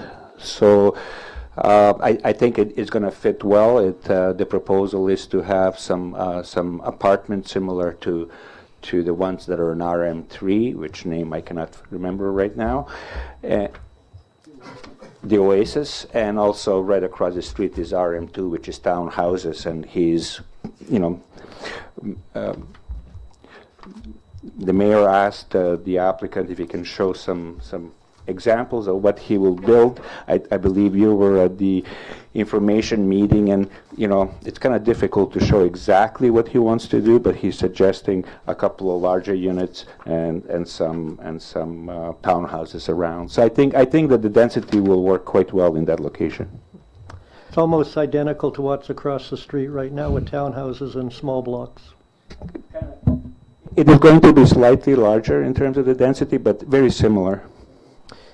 Mr. Krekig, what's the parking situation for this development? All the parking is going to have to be provided on site, so every unit is going to require one parking place, and the parking and our zoning bylaw requires disabled parking places in certain situations. So he definitely has adequate room, and this being in a development permit area will require to provide a full plan of the project, which will include everything, including shape, form, and parking requirements as well. And the building permit, in fact, will not be issued unless he can fulfill those obligations. Councillor Renhella? Thank you, Mr. Mayor. Do we need a traffic study for that? Because in school times, like morning, evening, it's really busy that street. So with 80 more juniors, probably affect more. So when Ministry of Highways and Transportation Infrastructure looks at the traffic impact study, they are concerned about the highway predominantly, but they're also communicating with our engineering staff to look at the other effects that may take place. So that part is being handled by our engineering department. They have looked at the densities and they're fine with it. And probably the bigger question that we had to deal with was how this property will be accessed. And so the access site plan, which I cannot show you right now, has satisfied the engineering department. Other questions? Mr. Krekik, what is the difference between RM Zone 1, RM Zone 2, and RM 3? It's basically density. So RM1 has a density of 42 units per hectare. RM2, I cannot recall off the top of my head, but I believe it's 75 units per hectare. And when you get into RM3, which is the zone that he's applying for, we change from density per hectare to gross floor area ratio. In this situation here, the ratio is 1.25, which will yield approximately 110,000 square feet of buildable space that now can be managed into variety of the size of the units. That it's kind of difficult to translate to the same kind of unit per hectare as RM1 and RM2, but generally speaking, RM1 is your average townhouses, RM2 are the townhouses with second floors, and RM3s are walk-up apartments and a third floor apartments. So I thought the apartments on Drake were 3 stories. The ones across the street. The blue apartments you're referring to? You mean this one's here? I've generalized it, but in terms of how to look at it, sort of from a very general way.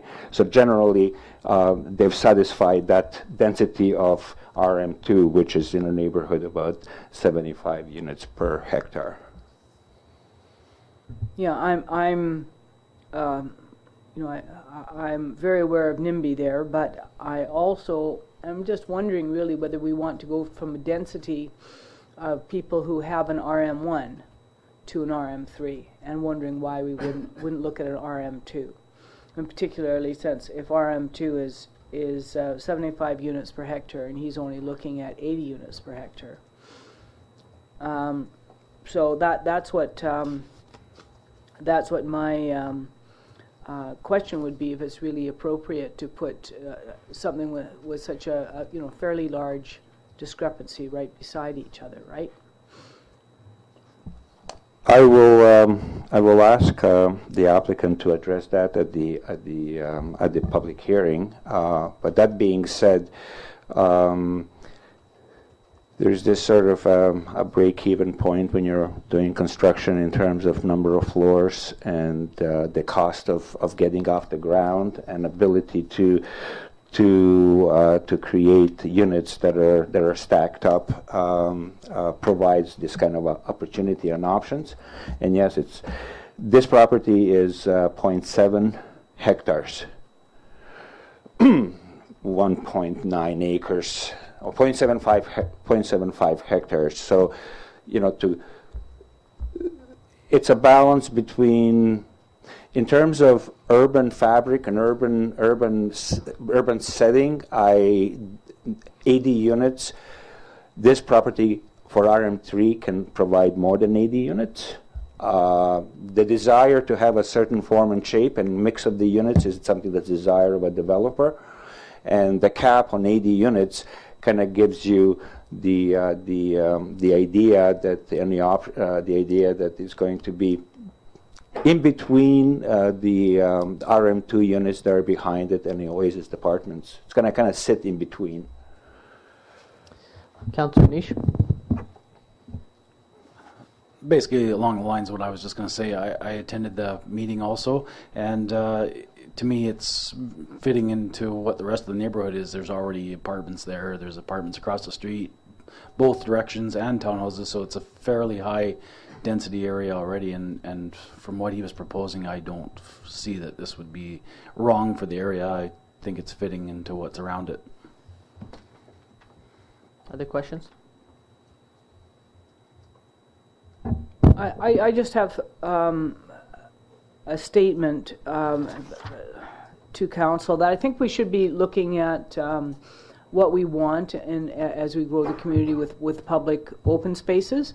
I'm reminded of this exactly the same discussion that has many people have had with me about this proposal is similar to discussions that people had when we did I always forget the Edward Street, the Edward Street cul-de-sac, and that is people consider that to be parkland, right? And so people are looking at this. It's got well-traveled children's trails all throughout it. It's a nice little area for kids to hang out in and build their forts and everything like that. So many people in the neighborhood are treating that as though it were an actual real park. The same thing as Edward Street. The biggest opposition was from people who are considering that to be a park area. And so as we start developing, we need to be thinking about parks ourselves and park space that's not just 3 square houses worth of land with a slide on it, but something that is actually for kids to go and build forts and to run around and to have fun in. And so I just think that we need to maybe start thinking of a strategy when lots of people think that that's park, right? They think the city owns it and it's park because that's the way it's looked for so many years when you drive down that street. It looks like a little park at the entrance to a nice little cul-de-sac. That's really what it looks like.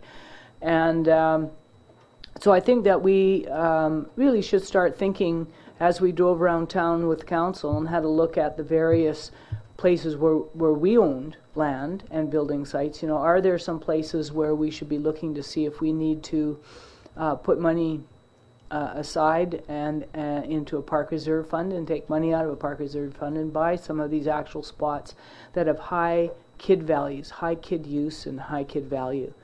I'm not suggesting that we do that with this land. This is privately owned land, but I just want to say that we need to be aware that we can't, at the end of the day, be putting up a bunch of places we hope will attract families and children and then have really nowhere for those kids to go.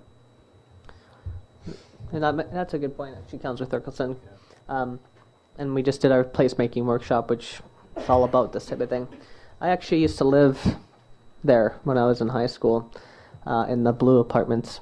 And right next to McRae Place there is actually a trail that goes right into the trail network to the Civic Center and everything like that. There's also a field directly across the street, the church field there, and the Charles Hayes has their track there, and there's also a park nearby as well. So it's very close to amenities and things like that. I understand your point. I think in this particular case, I'm particularly okay with taking this to the public anyways to see what they have to say about it. But I used to play in that little forested area there too, and however, with our need for housing and density and things like that, I see a balance here because there is a lot of other, all behind there is ample forests that go way down in, and you can do lots of things in there and break your ankles and things like that, like I did once. So yeah, I think that's just but I want to touch on what you said there. I really do agree with you that we need to start looking at some places might be better off public spaces. Councillor Cunningham. Question, who owns the P1 behind there? Is that city-owned? That's city-owned, yes. Okay, well, in the future, that's something we can look at for parkland. And any large tracts of land that we're going to rezone in the future, we should be looking at a percentage of them being put into some sort of parkland or having some sort of pathways like they do down in the lower mainland and things like this. So there are walkways, there's some aesthetics for people, not just, all concrete. I think you're commenting on something that it's a repetition, Councillor Torkelson. I think we spoke about this on a number of occasions, and let me assure you that it's not forgotten as we are kind of moving forward in some of our tasks. We are now at the doorsteps of having to renew our acquaintance with the official community plan. It's now getting to be 8-9 years old, and as we are increasing our knowledge and ability to assess the lands through the work on the major projects, planning for major projects. One of the things that it's always kind of sitting on the side of my desk is this conundrum that we have that we've continuously have had P1 as being an open park and everything else that we can throw in, because really to get to the detail that you're asking, we have to put our heads together. We have to be now, and especially within the context of densification, where we need to really now be mindful to retain our footprint, to increase the densification, which in fact is going to require us to pay more attention to exactly what the park is. Is it a park or is it an open space with a potential for development, or is it going to be yet another different sort of land use that we can describe, so that we can have exactly what you're suggesting and what Councillor Cunningham is suggesting, including, for example, the trail building group, which is quite serious, and they are working towards actually creating trails that are real and that they have legal status. Other comments? Did you, Mr. Lund? Yeah, I can. Those are good points, Zeno. I think that we, council, can recognize the fact that this is a request for an upzoning, substantial upzoning, and as a result of that, council can look at the area with respect to the kind of amenities that are available to add this density, and it is appropriate to discuss that opportunity for the developer to contribute. We have not got to the policy place yet, where we can have this all articulated in a nice package, and I think it becomes area specific.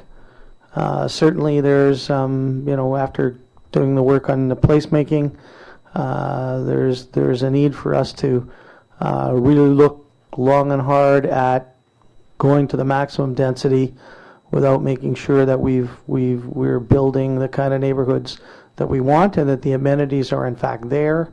And this is council's opportunity. Well, you go from RM1 to the requested RM3 to have that conversation about what is this particular proposal going to put on the table that is beneficial to the community as a whole and maybe that neighborhood specifically. So we got a motion here by Councillor Kinney to I would, move the recommendation forward. I would like to make a motion that council give the second reading for bylaw number 3382, 2015, and that council schedule a public hearing on February 19th. Or 22nd. 22nd? Yeah. 22nd at 7 p.m. prior to the regular council meeting. Okay, seconded by Councillor Randhawa. Further discussion?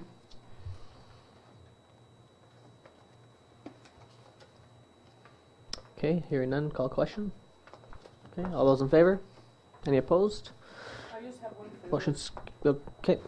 It's not on the motion, it's just one on what Mr. Long said. And what he's saying is that is perfectly reasonable and is the time for us to discuss the different amenities that we might require when a developer comes in to talk to zone about upgrading from zone RM1 to RM3.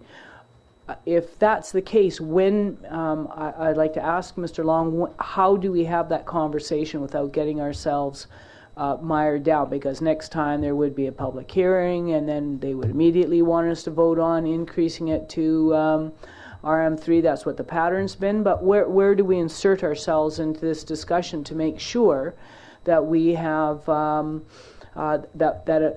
when it is presented to us, it's presented to us with maybe a set of trails or some trees left on that property, not just a parking lot with a building, and that there are places for kids to play.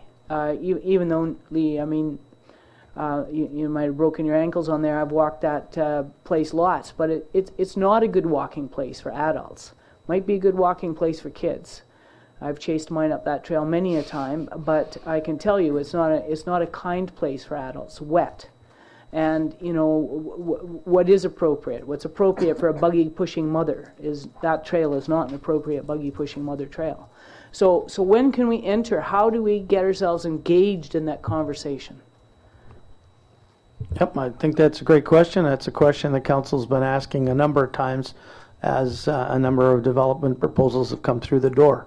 And I think that there's two places to do that. You can engage at a policy level, and then the staff can engage the developers within that policy framework that you're laying out, or, and we're not ready for that yet, or at this particular junction you could do it now, or probably more practically after you've had the public hearing to hear what the public has to say, and then at that time have another dialogue with the developer based on what the community says, what you as a council are thinking, and certainly with some technical input after the public hearing with respect to the issue of amenities for that area. I think that would probably work. Mr. Krekic might have a better approach. In a perfect world, we would have a nice sort of framework of amenity conversation, a set of objectives for why we would want amenities with upzoning, etc. But at the moment, we're not there yet. So I think it's a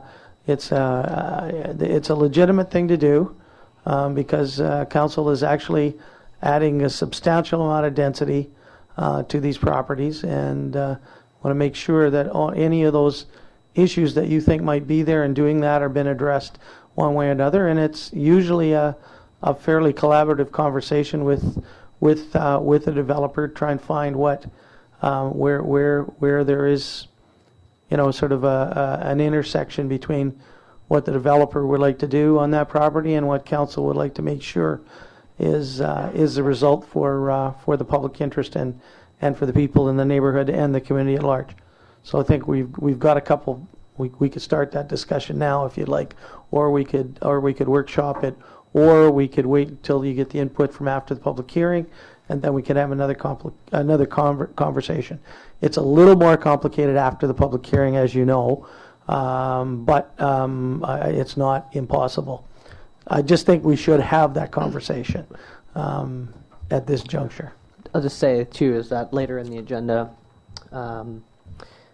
we have terms of reference for a special committee for this particular process. We're at a point now where it's time to hammer home the rest of the details, and in the terms of reference, I've laid out a 8 to 10 week plan to get it all sorted out and into a policy position that we could then pass, so that in the future we have what we want the process to be and look like for different policies around housing development and things like that. So later on we can discuss that in that, and if there's amendments you'd like to make or things you'd like to see happen in that, we can do that in that, because I think that's where we're at now, is we really need to now hone in on the last details of some of the stuff that we really want to accomplish.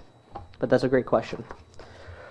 Okay, so we could potentially discuss that further in maybe that portion. But I'd like to move. Sure. Just a quick comment on the immediacy of this application. Mr. Thunder told me that he will be looking at this meeting on our webcast, that he'll be aware of what's going on. I will talk to him, and so he'll be quite aware of what we discussed here, and I will ask him to come addressing this kind of a situation at the public hearing. Great. In terms of what he is prepared to, or what he may be prepared to bring forwards. The second part, which is the perfect world, which I really like. The perfect world is going to be a few weeks away, because that requires policies and the bylaws as well. Great, thank you. Oh, sure. So I don't want to stop that conversation that we need to have it later on in the agenda. I just want to be assured that we're going to be able to have the conversation with this developer that we should have had with other developers before we got ourselves in a situation where it looked like we were opposed to the developer or whatever. Let's just, like, I would like to have this discussion about amenities at a time where we've all agreed to have that discussion, not be like, now we're having a discussion only because I'm pushing the discussion. We're not having the discussion because it's an arranged discussion to have. Okay. Thank you, Mr. Cricket. Okay.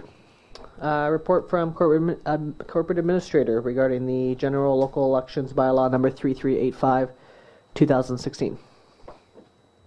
Thank you, Mr. Mayor. November 10th, 2015, School District 52 had a trustee resignation. This resulted in the school district needing to have or host a by-election, which they in turn requested the city to manage. Due to a lack of bandwidth of city staff to directly be involved in this by-election, a tender was created and posted in the local newspaper, and this tender was awarded to Mr. Joe Zawitro. Is that, am I saying that right? General election costs, as a note, when hosted with city staff, runs about $35,000 for a full election and approximately $25,000 for a by-election. The general election bylaw number 3385, 2016 is the first step required in this process. Therefore, staff requests that council give first, second, and third readings to the general local election bylaw number 3385, 2016. Okay, any other questions? Okay, moving the recommendation. Okay, any seconders? Second by Councillor Randhawa. Discussion? Thank you, Mr. Mayor. I just have a quick question about, I understand from the school district, obviously it's a timely issue. When are we able to move to adoption? Thank you, Councilor Moreau. We will be having a special meeting on Wednesday of council to actually do the adoption of this bylaw. And then what would be the final process at the next meeting? We do the appointment, or? That's correct, Your Worship. On February 9th, there'll be an appointment of the Chief Electoral Officer and the Deputy by Council. Okay. Other discussion? Okay, hearing none. All those in favor? Any opposed? Motion's carried. Okay, moving on to reports, questions. Before we do the Housing Committee, I'd like to do the terms of references first, because then we might address some of the housing stuff in particularly item 12C. But I'll start off with the 2030 Sustainable City Mayoral Select Standing Committee. Let's quickly outline this to Council.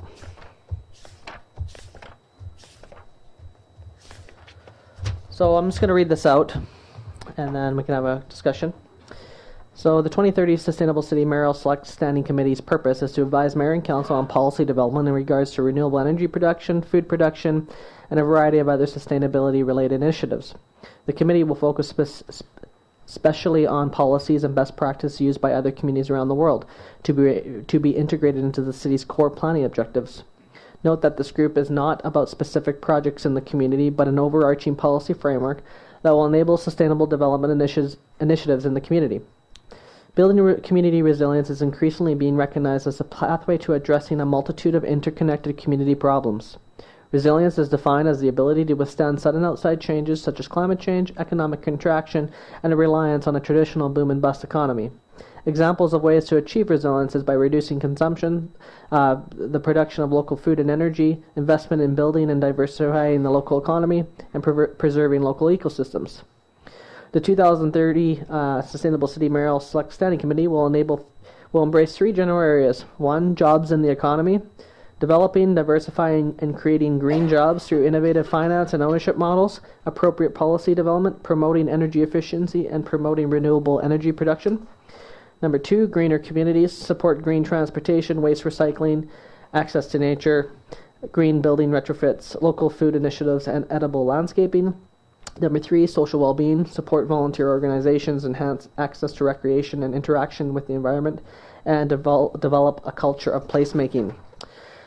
A combination of local experts and outside advisors where gaps exist in the local community will be how this committee is composed. In addition to the there will be select city staff to ensure proper integration of policy into other areas of work the city is moving forward on. Meetings will be held as determined by the committee. Pursuant to the Local Government Act, the minutes of all meetings are required to be taken and forwarded to the city's corporate administrator. The goal will be to have the committee report back to council with policy recommendations outlining goals and actions to be implemented over the next 5 years. In addition, recommendations for granting and funding opportunities available. So just to quickly explain, essentially the city before our time here, some of our time here, had a green task force, and fortunately the green task force wasn't necessarily, they more focused on projects, bike lanes, things like that. This group specifically would be to create an overarching policy document where when you go through it, it would be, here's our policies on local energy, where it can be located, what types of things would we like to see, the policies around that. You know, things like in food, like local backyard hens, beekeeping, things like that. Green building policies, a variety of different things that when adopted would be kind of a big, almost like a green charter for the community.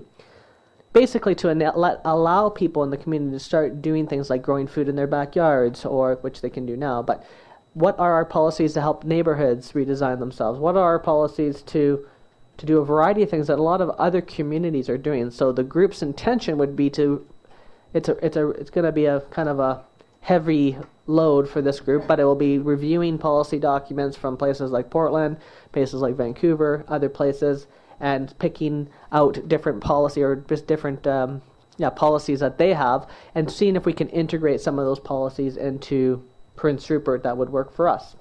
And also that if this group could discover grants, I know, like for example, BC Hydro has some green grants and things like that, so that we can maybe help finance some of these initiatives if other people want to take them on through other means. So that it's not necessarily about the city doing all these things, but it's about us passing policies to allow our residents to start doing things on themselves. So that we just say, here's the policies, and then if people have projects around sustainability, we have kind of analyzed what a multitude of policies would be to help enable those things. So that's kind of the intention of this group, and I made it a select committee because it needs to be more kind of a little bit academic on some respects, and it's going to be a lot of analyzing different documents. So any counselors wanting to be involved, absolutely, just let me know and we'll do that. And if there's local experts or professors from other universities or things like that we need to consult, we'll do that. So that's the intention of this group in this terms of reference. And so I just wanted to make that clear what this is about for council, and we can open the discussion. Well, I think this is it's an excellent idea. I don't understand, and I was looking in the community charter today to see if I could find what a mayoral select standing committee is. And so I was looking for that. All I could find is that there's two kinds of committees. There's a standing committee that requires 3 councillors to be on it, and a regular committee, that community committee or whatever it was called, that to have 1. And I don't know what a mayoral select standing committee is, and if that means that I was hoping that we could all be involved in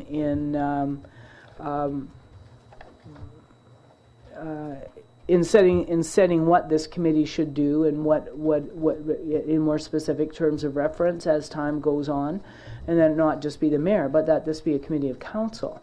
And if the idea is that, if what the concern is that we put many of our committees out to out in the paper and ask for volunteers, if that's what the concern is that might not meet council's needs, then we could certainly find another way of doing that. But I'm concerned that this committee should be a committee of council. I think that the information that it will be delivering will be very important to policy development, that we should probably be implementing as quick as possible. I mean, I think hens came up when Jen Rice was still a councillor, and we still don't have a policy on hens.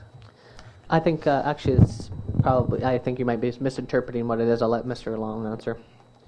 Yeah, the Act does a couple of things. The idea of a standing committee traditionally has been the members of the council or a subset of members of council, and that's kind of standard. But the Act has always had a select committee, which is actually authorized the mayor to actually establish his own committee, and it allows effectively for the mayor to appoint outside people who are not on council. And that's really, I think, the biggest difference between the two. But it is this very specific authority to the mayor to be able to do that. Because the mayor wasn't really in a position, and the Act doesn't really allow the mayor to appoint outside people on standing committees, because they were to be members of council. At least that was the philosophical difference anyway. So I think that what's going on here is, what I read from here is that we're looking for a lot of outside input. I don't think, and I'll let the mayor speak to council involvement. I think he's assuming it, but this allows us legally to actually appoint people from outside on a standing committee, called a select standing committee, actually, under the Act. Picky words. But. So I don't want the title to mislead anybody. My expectation is that I would like actually council to be all involved with this. However, yeah, it gives me some ability to say, let's just say there's a sustainability expert professor from UVic or SFU that who I do have contacts with that would be willing to help us with this. We could appoint them to this committee and allow that expertise to come in from someone who basically does that research for a living and can point us into different areas that maybe we can't see as a council. And so it just allows that opportunity for us to be more flexible and basically choose the group with council. So my expectation is that hopefully council would like to be completely involved with this. So that's definitely an invitation. So that's not, I would like you to be co-designing all this. I definitely won't be able to do this by myself, but there's other people that I know have some expertise around these things, and I'd like them to be engaged with us, and we can be able to call upon them when we need them.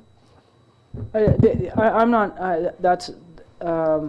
my feelings aren't hurt, I guess, if you do all of the appointing, but it seems to me that this is something that the community should be involved in, and we should be opening the doors to the community. I'm not suggesting that we restrict the doors at all. I mean, the Green Committee and all of those other committees that have been sought by putting an ad in the newspaper and people responding, and then us saying, okay, we want some youth on there, we want some First Nations people on, we want some people who are interested in CO2 reduction, we want some people that are interested in buildings. Those are the kinds of things that we determined to have a committee, what the size of the committee was, and the terms of the committee, so people know what the terms of the committee are. And it didn't work until when we went with terms that were far too broad, and worked when we had terms, and I want this committee to work. I think we need advice on many things, and that you put in here. It's almost a super committee that could be divided up into 10 different smaller committees. But all my concern is not that we aren't putting people from the outside, but that we're allowing people to who have a real hunger to do this kind of thing that we might not know, might have lots of good things to bring to the table, but if we don't do it through a public process to invite people in Prince Rupert and just go with big names, we might be missing something. And that's duly noted. I mean, the point here for this committee and my intention here is that there's going to be a lot of paperwork and reading of other people's thick paper and really it's going to be having to focus in on that. So before we get all the people in the community involved with that, what I would like this group to do is analyze the policy. So I'm looking for people that are actually going to be ready to do some academic work and put the time into actually reading and developing, and it's going to take some time for that. The intention, though, is that if we get these policies together, then from that point on, we get the community involved, saying, look, here's some big thing of policies that we've compiled, and here's some of the things how we see it can be working for Rupert. What do people think? And then we can go from there. The intention isn't that we just have the group form policies, council passes it, and that's that. It would be more of a public engagement process once this kind of research group almost comes together to figure out where are the opportunities and things like that. So I can easily do a call out, and I have people in the community who would be interested in these things on Facebook or however means to say, look, we're interested. Are you interested in? But I'm reluctant to say that I don't want necessarily people that are like, well, I want to build a community garden and I want to build a bike path. That's not necessarily the intention of this group, is that we want policies that will enable people to then what the community garden policy is going to be. And then they can go and do a community garden, and we just say it has to do this, it must be there, da-da-da-da-da. And so that's kind of what I think the point of this group is. So I'm just looking for people that are really actually going to put some time in and really analyze some documents so that we can then go to the next level and get more engagement in the community. Say, look, this is, as Mr. Moreau likes to go through policy documents, those are the types of people I think need at the moment. So that's kind of the intention for this. But I definitely duly note that. Well, why don't we just make a friendly amendment to the committee composition that council members can also be part of it? You're putting that out there, but it's not in the committee composition. So does it have to be a friendly amendment, or is just your word that's sitting there saying, I want council involved in it, will do the trick?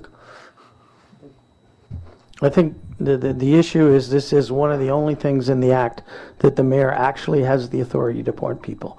He said he's going to appoint council. He can do it. It's different than everything else we do, including the other standing committees, needs a resolution of council. I think that's the technical difference here. So if the mayor has the authority to appoint people, he wants to appoint councillors, he can do that. And it sounds like he says he's going to do it. I think the issue is this is not a committee of council, and council doesn't appoint these people. This is select standing committees are to be appointed by the mayor. One other question. I'm fine with adding that, by the way. Yeah. Is this going to cost the city any money? No.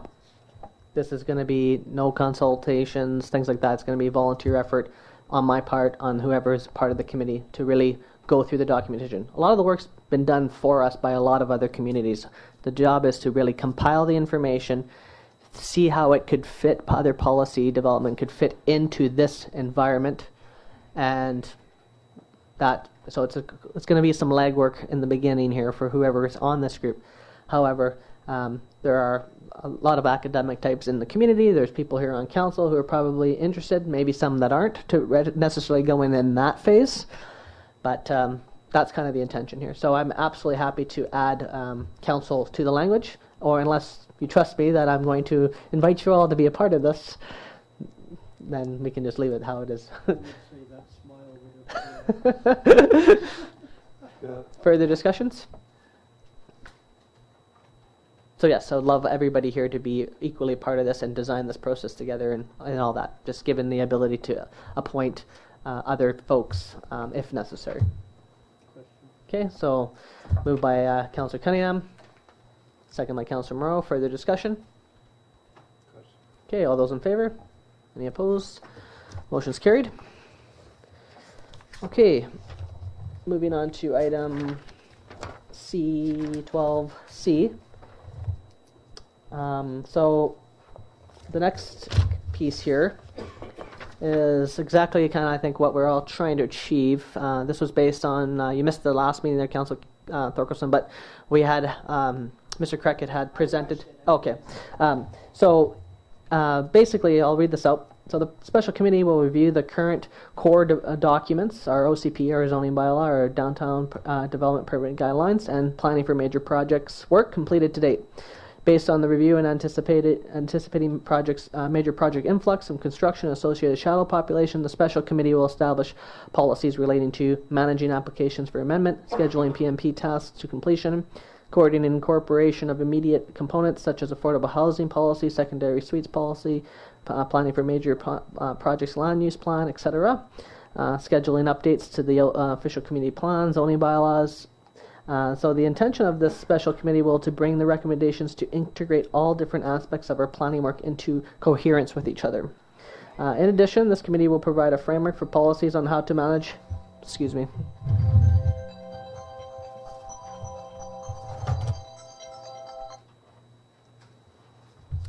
My apologies, that's my 9:15 physio alarm.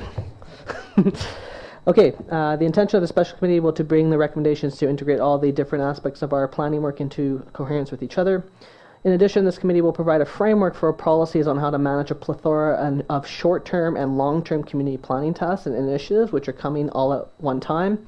While each task/initiative is well thought out, there is a high potential for conflicts because of volume and time restrictions. So the short-term goals would be to get the planning for major projects, affordable housing policies, and the current applications that we have amended into how we will see the policies developing, and moving into a midterm strategy, which would be updating the official community plan, updating zoning bylaws and downtown permit guidelines, as well as the sustainable city plan comes together, we would then integrate those policies and then ultimately integrate kind of the entire moving part of what's going on with this community into our Hayes 2.0 vision, so that it's all kind of one entity, and it's kind of like looking at the new plan for the community in some ways.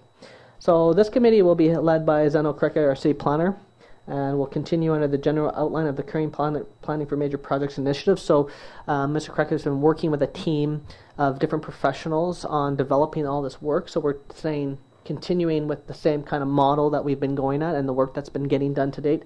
However, now it's time to hit home and get some of these policies actually developed and drafted. And then he will facilitate and write up a policy framework for integration of all components in which council will be involved as needed. So we will be brought in when the times are, when they have something ready, we come in, we review, we go back, we come in, and we've set a very aggressive timeline, 8 to 10 weeks approximately. And so you can see the outline of the weeks. And the intention is between week 8 and 10 from now, which would start immediately, is to have this policy framework reviewed and looked at and then brought to council for adoption.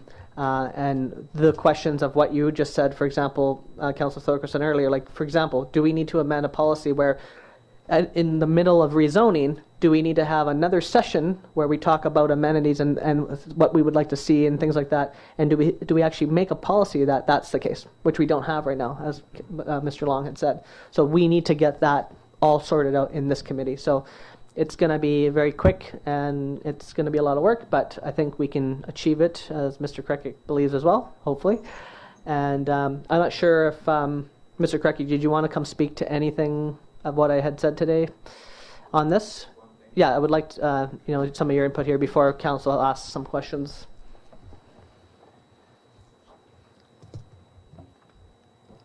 Just one thing, the committee said this is aggressive schedule, it can be done, it's going to be hard work, and so I am seeking from you, the council, input on who will be on this committee. Technically speaking, or my desire is to have some councillors, not necessarily the entire council, that may be a little bit burdensome. The meetings are going to be commencing immediately next week, and so composition of the committee is now very important for me to start the following week. That's it. Okay. Questions from council? So is this going to be the development of the tools that are going to give us the authority to require things from planners and developers in the way of affordable housing? So are you talking about putting together a toolkit that says that for every construction bed they have in town that they have to pay $5,000 into affordable housing fund, or that for every hectare and a half of land they use they have to create a 5-hectare park?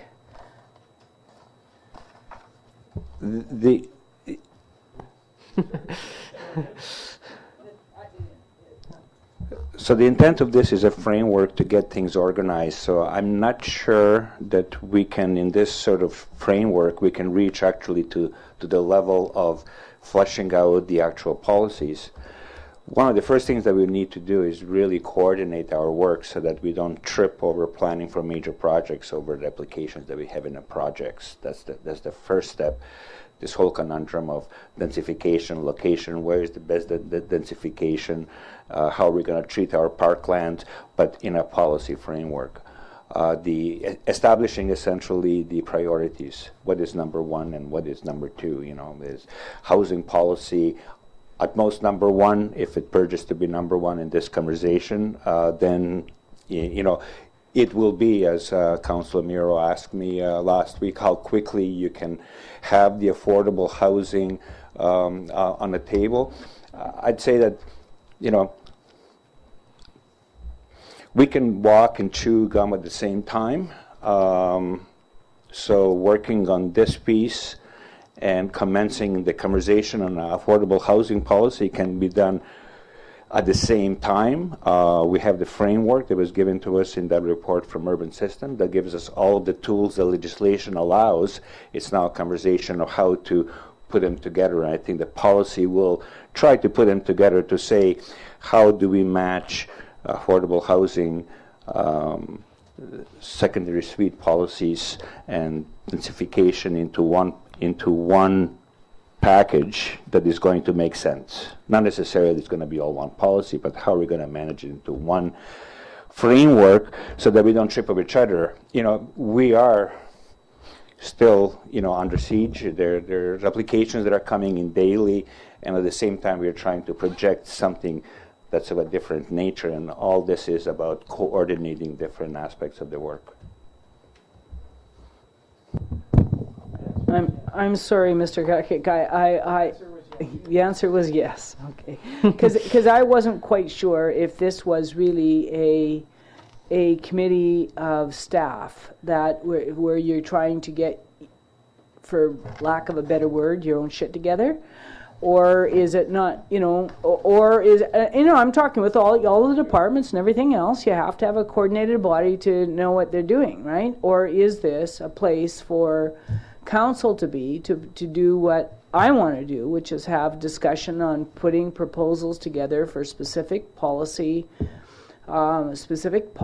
that we want to have to be able to move green development forward, to move parks forward, to move affordable housing forward, and so I want to be involved in those discussions. I don't really want to try to reorganize your department for you.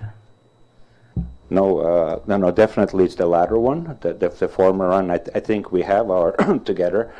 I think that the point here is how do we manage this and prioritize this? What is the first thing that we are going to handle? Because each one of the pieces, our official community plan, zoning bylaw, development permit areas, design guidelines, are all starting to get quite tiresome. The applications that are coming in are starting to show some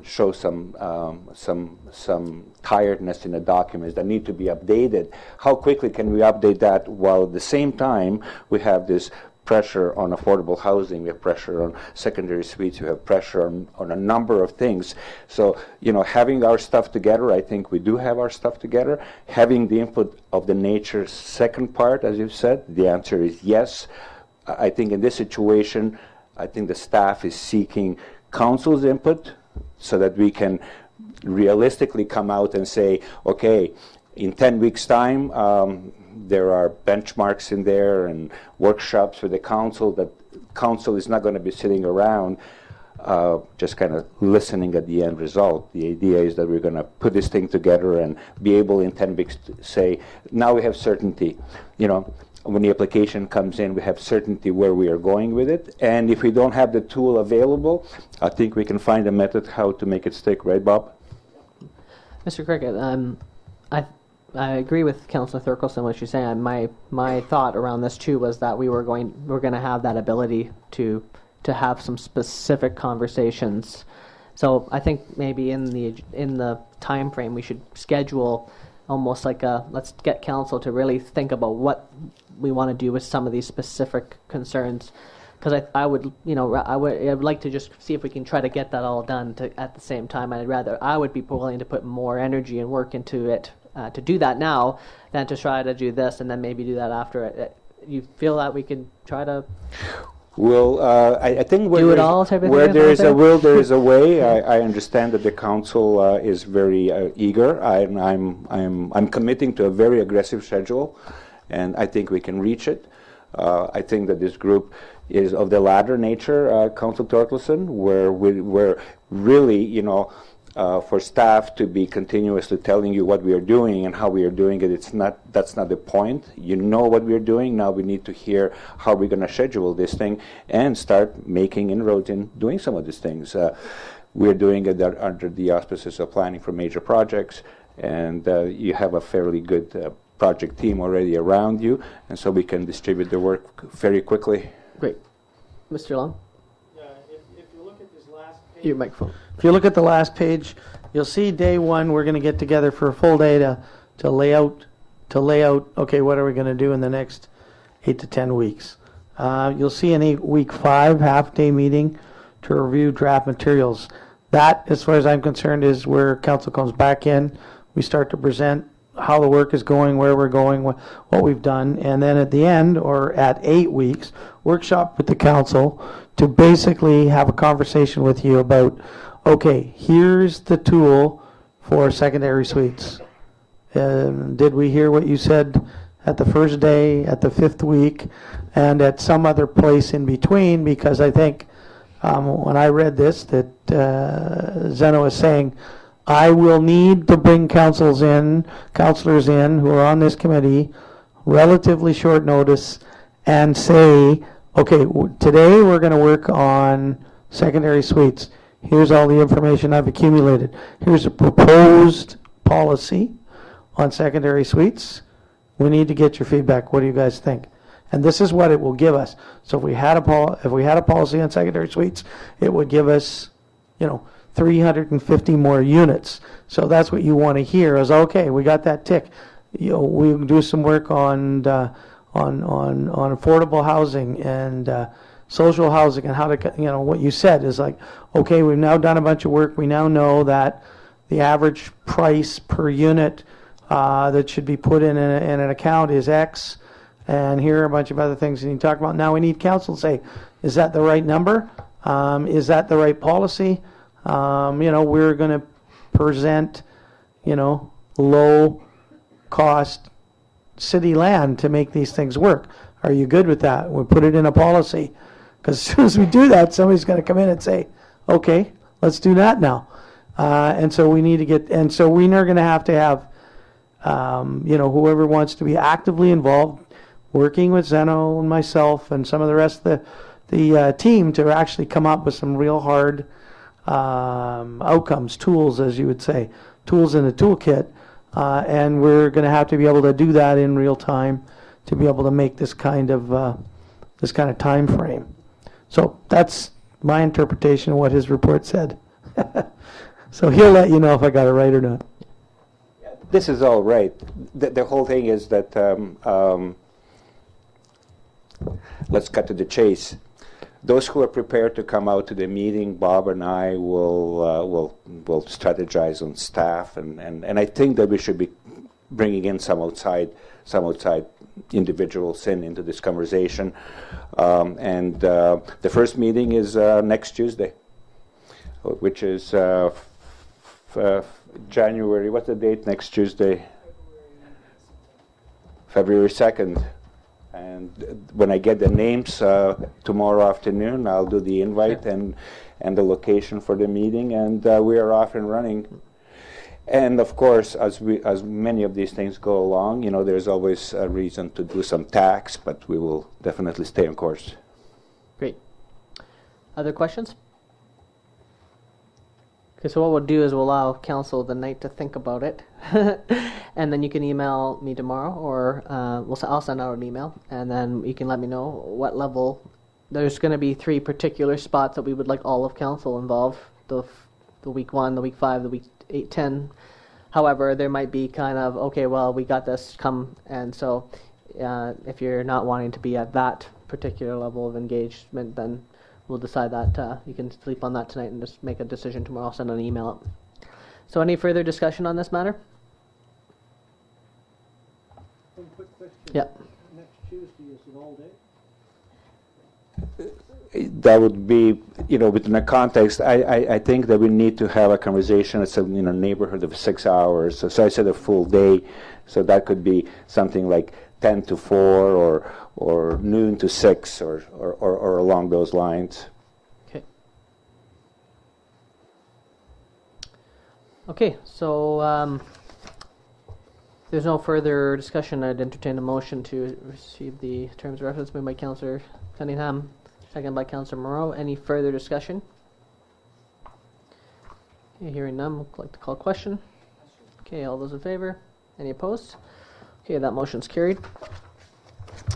And next, Councillor Moreau, would you like to speak to the terms of reference on the table? Absolutely. Thank you, Mr. Chair. This is a topic that we've talked about a couple of times in council.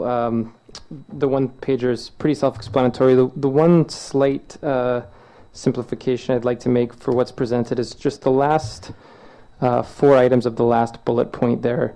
I want to keep this committee as focused as possible, and I'm envisioning it the same way that you are articulating the open nomination process, Councillor Thorkelson, of rather than just an appointment process, but we would try to solicit as many resumes from a great cross-section of the community as we can.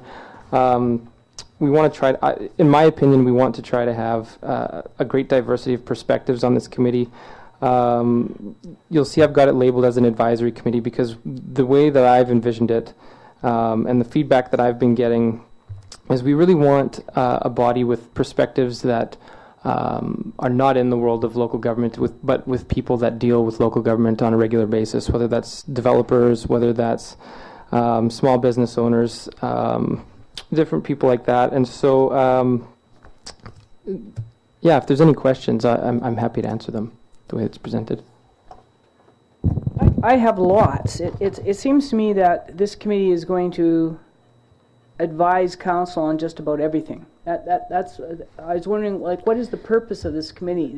I'm sorry.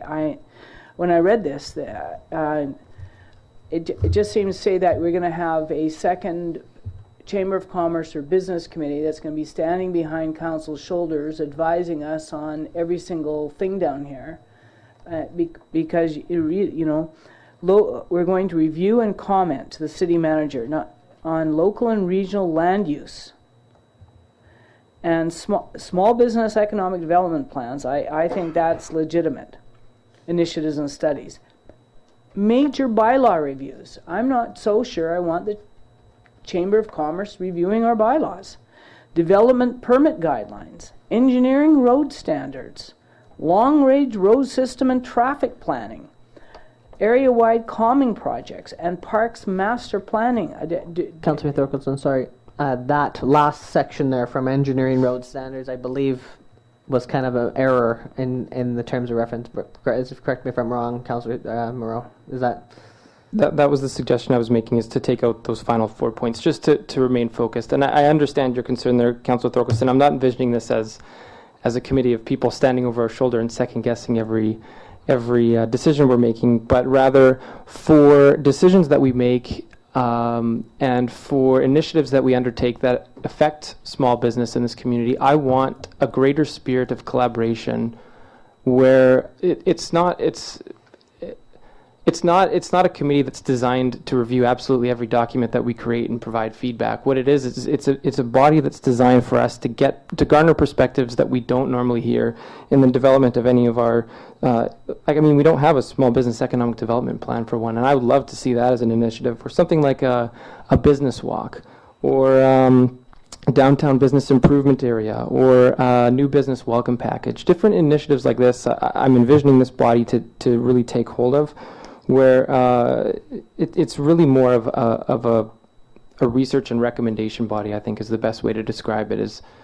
It's not a body to, as you say, look over our shoulders and second guess every decision we make, but rather to provide perspectives that we don't normally get and to foster a greater spirit of collaboration. That's kind of what I'm aiming for with this committee.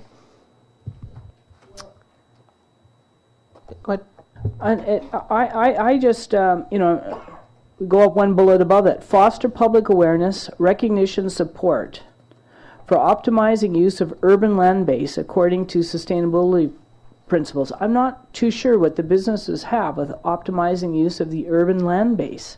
I mean, I concede recommending, developing and recommending policies to council, review and provide feedback on small business developing planning within the community. I think that's a real legitimate thing that small business community should be telling us what small business wants out of the community and help to have economic development planning. I mean, part of that is succession planning. What does the community need to do to talk about succession planning? I'm not so sure city council can do anything about that, but look at all the small business stores are down here. But I've been now to 3 American communities that have will not let franchises. If you own more than 3 stores outside your regional area, you can't own a 4th.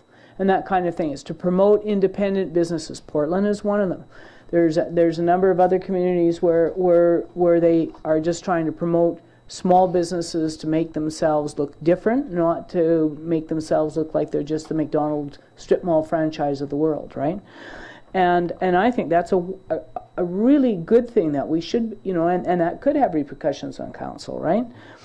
Provide a community perspective on small business ec-dev. Well, I like encouraging an aesthetic and safe urban landscape. I think that's really good. But I'm not too sure what they should be doing about talking about land base, about the things that are intrinsic to what we do. If we're talking about, like we at one time, Sheila and I were the big proponents of trying to get them to get the businesses downtown to get together and get a downtown business improvement tax program going. And I think that is important for the downtown business community to look at, right? To look at things to make themselves more presentable, whether we need that paint Prince Rupert thing to go on again. Those are the kinds of things that I think that we should get specific information on from businesses. I'm not so sure that we want to create a committee that is going to be setting one part of Prince Rupert and bringing different from another group of Prince Rupert citizens, right? Maybe what I'll do is I'll provide you my rationale for including that specific point. So the concern Councillor Thorkelson has is the 4th point there about fostering public awareness, recognition, support for optimizing the use of urban land base according to sustainability principles, while recognizing the urban containment boundary role in preserving Prince Rupert's character. You actually hit on the main concern of why I included that point, which was a lot of communities such as Qualinca Beach is a good example of just completely banning any big box stores because they want to protect their downtown core. And that's exactly what I was going for in this point is with any small business plan or economic development plan, any incentives that we might want to put in or disincentives, we want to protect our downtown core. I think that's something that we all have found consensus on. We love the compact nature of our downtown, and we don't want to see big box stores developed south of the industrial site or something like that. So that was my rationale for putting that in there. Is this is it's almost as a safeguard is kind of why I put it in there. Is I don't want this committee to be people coming in and lobbying us to open up big box store development outside of our downtown core. That's the specific reason that I felt the need to put that in there, is that anyone that's going to be a part of this committee is going to have to subscribe to our philosophy as a council, that we want to protect the character of our downtown and protect our small business owners that operate out of Third and Second Ave. Councillor Cunningham? I tend to agree with Councillor Thorkelson here, and what Blair just said. We've got to find a balance. We have, every time I go to Terrace, I see a lot of Rupertites in those big box stores. Are they buying stuff there? Are they shopping? I don't know. But I see them there. And, they go there because of that attraction. I don't see any of the small businesses in Terrace shriveling up and dying because of it. Now, there's a balance there. I don't want box stores out the highway particularly either, but if that's what the people of this town want, and this is what Zeno was just talking about, and this is, rather than blocking something, I want to listen to the people of this town, what they want. If people want something out the highway, then we've got to look at it. And I totally disagree with the last one. I don't want a bunch of people coming in and bothering our city manager. He's got enough on his plate already. Review and comment to the city manager. They should be reviewing and commenting to city council, who will then talk to the manager. I think, I'll speak quickly here. I think Councillor Moreau's intention is in the right place here. Maybe the wording is maybe turning people off a bit, but I think the foster public awareness situation doesn't say that we don't want box stores. It's just saying that we want to make sure that we have a proper development of the downtown core. If people say want a Canadian Tire in a lot that's downtown, then sure, if that's what people want. I don't think Councillor Moreau's intention is to say, no, that's it, we're going to do this and save that. But the last part, though, that I believe what he's trying to get at here is that there may be some policies or some bylaws that we have currently that need to be reviewed by this committee to help us see those policies at a different lens than a small business person would see. For example, every time a person wants to put a sign up on this committee, it costs them $100, right? But if they move a store down, they still pay the same fee every time they move around, and it's always this. Maybe there's a policy: if you pay once and you move your store, then you get a sign up again without the hassle. So there's other ways of us looking at the small business situation. And correct me if I'm wrong, but I believe that's kind of where you're leading to with your last point in particular, or I'm just trying to interpret what you're saying. I know that some of the languages might go a little bit farther than where we're trying to go with it, but I'm surprised Councillor Moreau doesn't write as eloquently as he talks. The underlying philosophy of this committee is we want to make it easier for businesses to succeed and to grow in Prince Rupert. So I want to be able to gain these perspectives, whether it's like the mayor is saying, if it's a bylaw review, if it's a fee structure review, anything of that nature that will make it easier to succeed in business in Prince Rupert. Because we've harped on it hundreds of times already, is that we need to grow our tax revenue every year, so that we don't have to raise taxes every year. And I see this as a perfect avenue to gain the perspective from the movers and shakers in our community that we're not getting on a regular basis. Councillor Niche. So maybe we should put this off, and you can rewrite your terms of reference, and that statement you just made there could be more in what you want to do. And maybe we just have another read through of these other ones and take the information that's been dosed out here and maybe just rewrite that a little bit and bring it back. Would you be willing to do that? Yeah?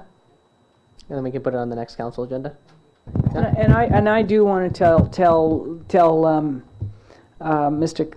Councillor Cunningham, that I am right in Councillor Moreau's ballpark when we're talking about making our downtown grow. And if that's what made if that's what that meant, that fourth bullet, then I'm in 100% for that fourth bullet, because I ran my first campaign against BC Hydro dreams of the BC Hydro site being the biggest Walmart east of the Rockies, and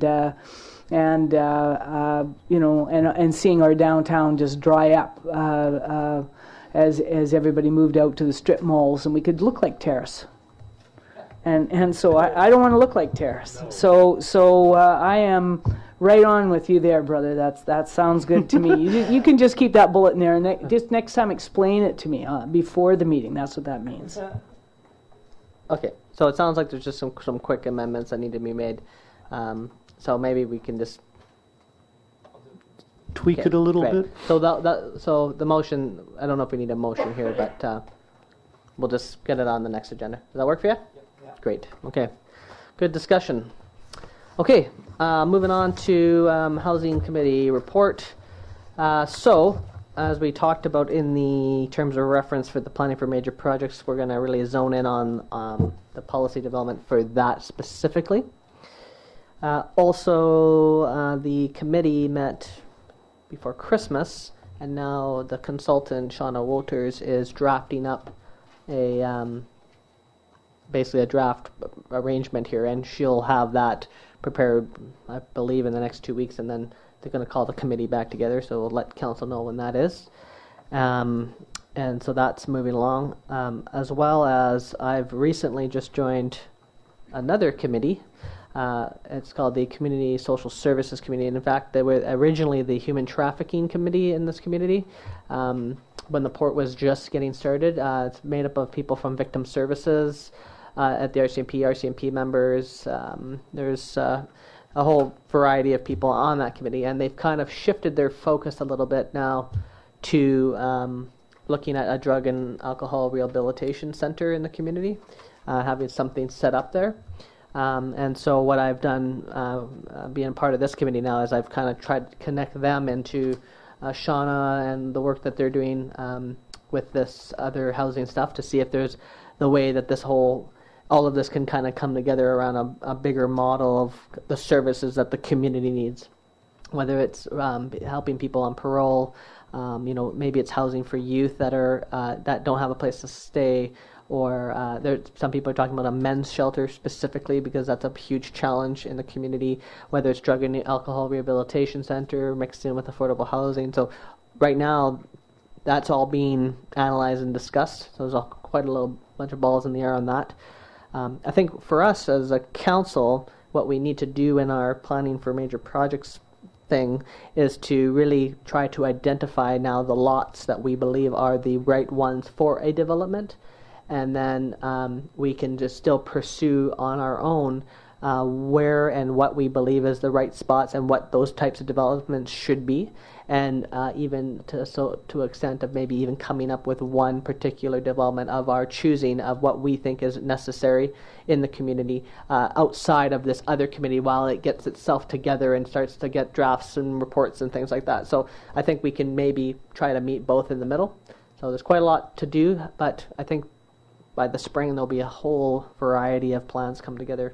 So that's kind of where it's at the moment. Any comments on that? And it's almost 10 o'clock, so. I just have a question. Is that committee still talking about how to focus everything into one centralized? Yes. Into one centralized go-to agency in town? Absolutely. And so are they talking about this being a made in Prince Rupert, or are they talking about bringing somebody in from outside, or that discussion hasn't gone That hasn't happened yet. So actually it's about really the draft that Shauna's going to put together is what this should be based on the discussions. Right. So that will come in. She's going to have the whole proposal ready for the province by March. Thanks. Yeah. Okay. It's 10 to 10, and we've gone long. So if council has things to report on, Councillor Niche. I'll try and make this quick. it has been brought to my attention another issue with the Civic Center, and I would like this to be brought up in the Rec Commission meeting, if you can do this for me. But there is another group of volunteers who are trying to put together a slow pitch / windmill pitch baseball, or not baseball, but slow pitch, windmill pitch ball for kids. This is another group of hardworking parents that have probably a million other things they could be doing, but they are trying to get a league together, which is a league that used to exist here and used to use the Doug Kerr Field and used to use other fields around this town. I have been told that they have been told by the Rec Commission or the management of the Civic Center that they cannot book these fields. Now, in my eyes, the dog park was never approved, and not to say we don't need a dog park. I'm sure we can find something with these other pieces of land that we have around that we can set up something for a dog park. But that is a ball field. It's in a ball field area. It needs to be used as a ball field if somebody wants to pay for that use.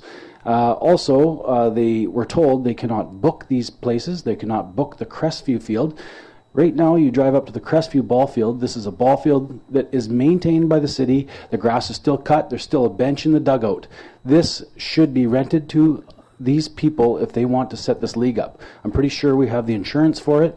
I'm pretty sure that we're paying to maintain it, and I'm pretty sure we ain't making any money on it right now. Councilor Niche, I'm just going to interject here. So this was like last meeting we had the gymnastics, right? Yeah. So I just want to talk about process for a moment. So every story has two sides, right? Mm-hmm. And I believe that, our staff at the Civic Center is trying to do the best they can. However, whatever the reasoning, there's always a reason. I understand that we want to bring this to council, but a way forward would be to maybe just chat with the Civic Center manager first and the group and maybe try to organize.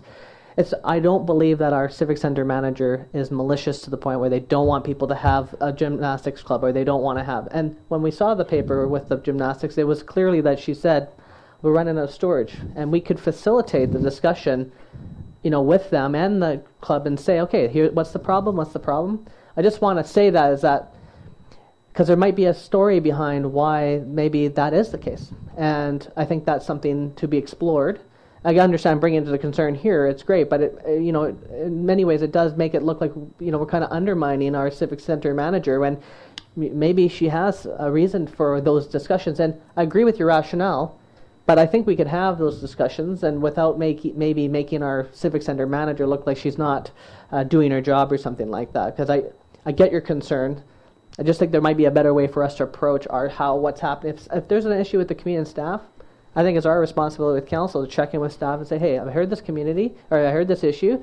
Mr. Manager, can we look into that? And I'm sure that we'll be able to explain, but in a forum like this, it makes it kind of seem, well, she's just laying down the law or something like that, right? So as I was saying, this is, if you look on our thing here, this is concerns and questions to be raised by council. So I'm raising this concern and I'm raising this question because if you heard and saw the information that I saw in regards to the gymnastics club, there was no consultation. It was here. The email was, you will not have storage as of.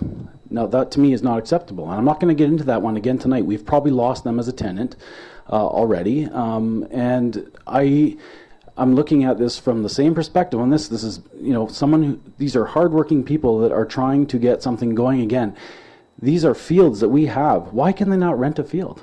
Why the field is there to be rented, is it not? I mean, it's not a dog park. We need a dog park, but it's not a dog park. Why is the Crestview field not rented out? That is a ballpark. It has a bench in the dugout. It's a ballpark.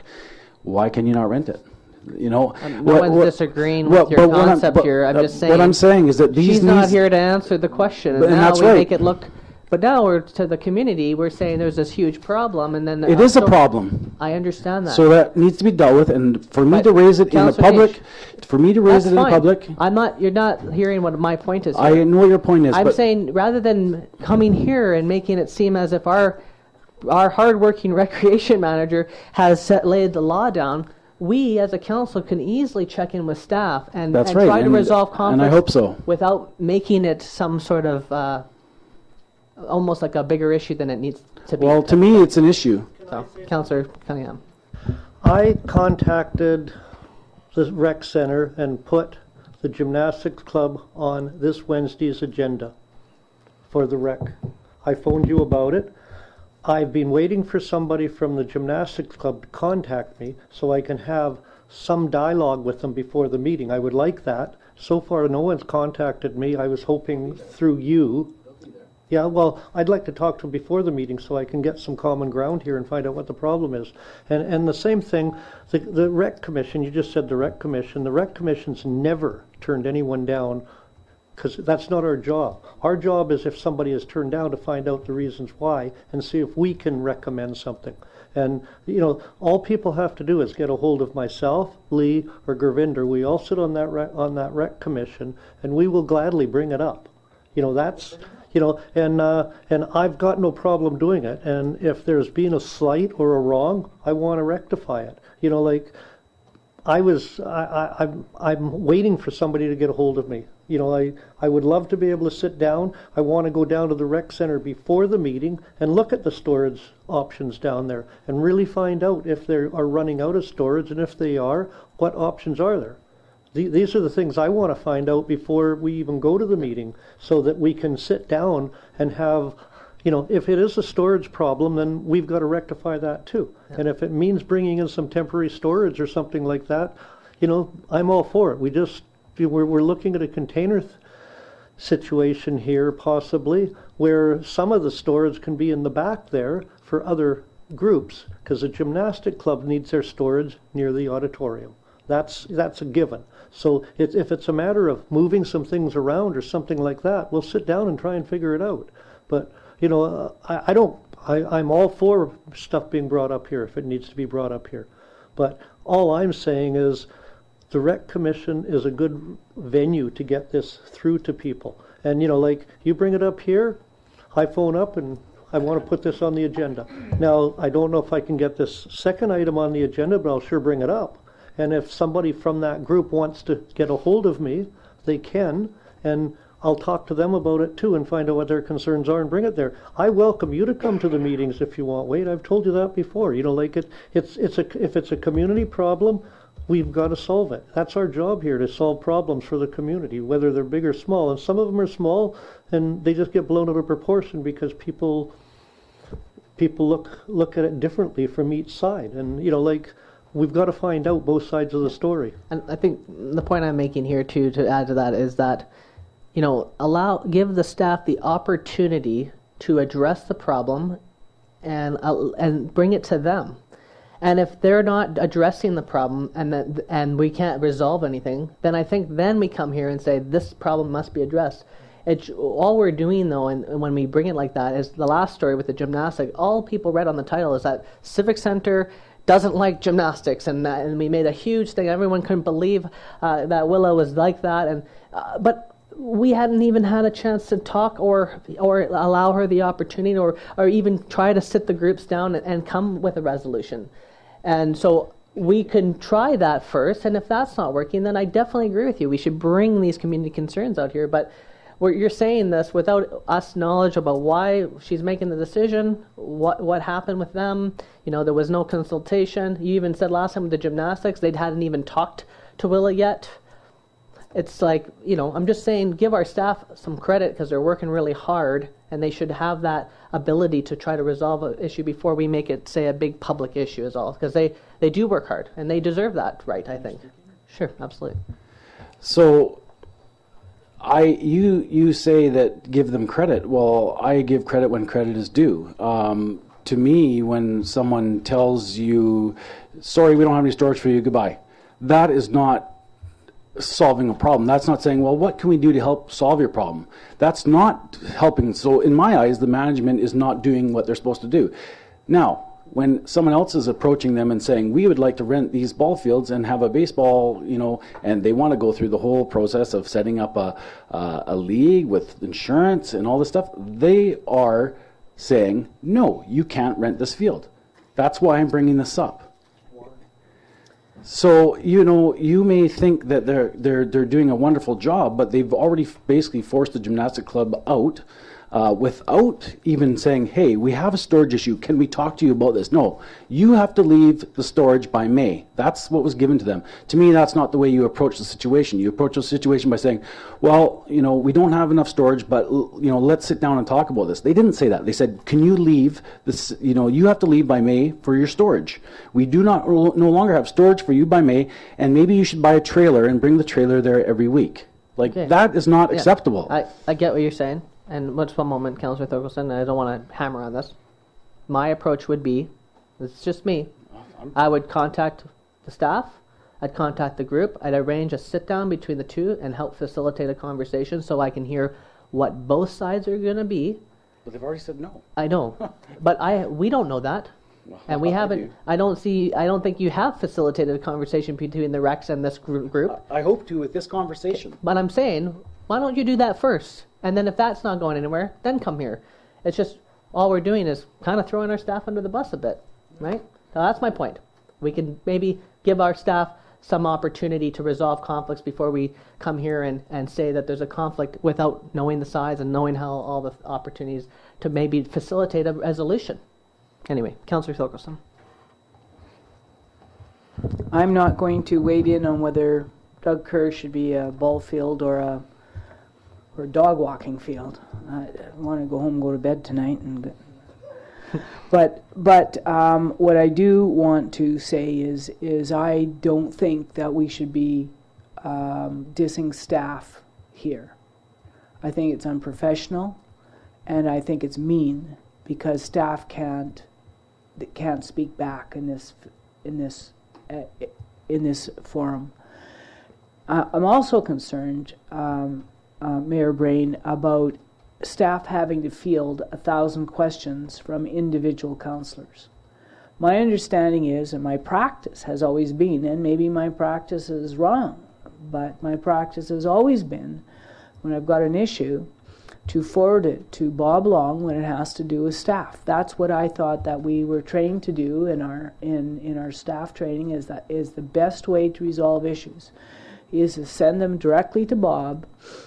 And then if Bob doesn't do something about it, then we can ask Bob why he hasn't done something about getting that issue resolved. And I think that I don't want 26 union members going and individually yelling at the staff when they should be telling me that they're not happy with the staff.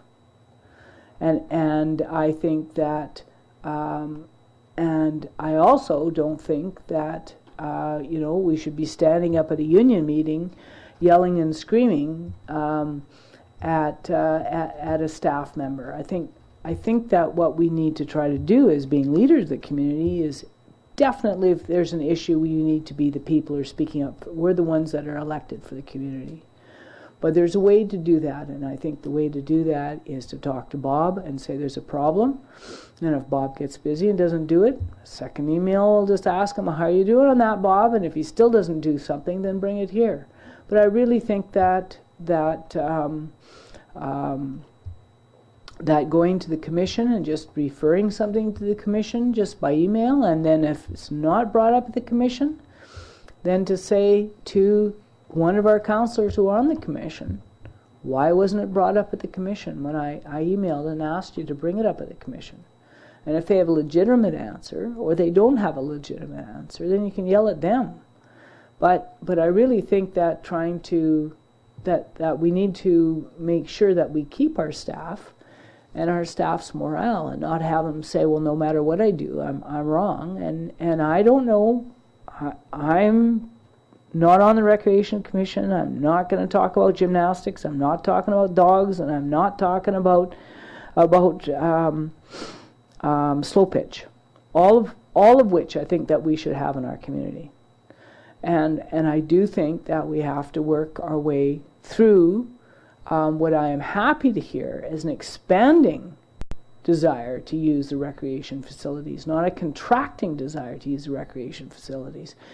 And so we have to work together to ensure that this expanding desire stays expanding, and that we manage it so that everybody is happy. And part of that is for the Civic Center to be used, or the Recreation Commission to use that as a conduit to try to say, okay, we can't have you here, then maybe we can have you there. If this isn't the way the dog park, where the dog park should be.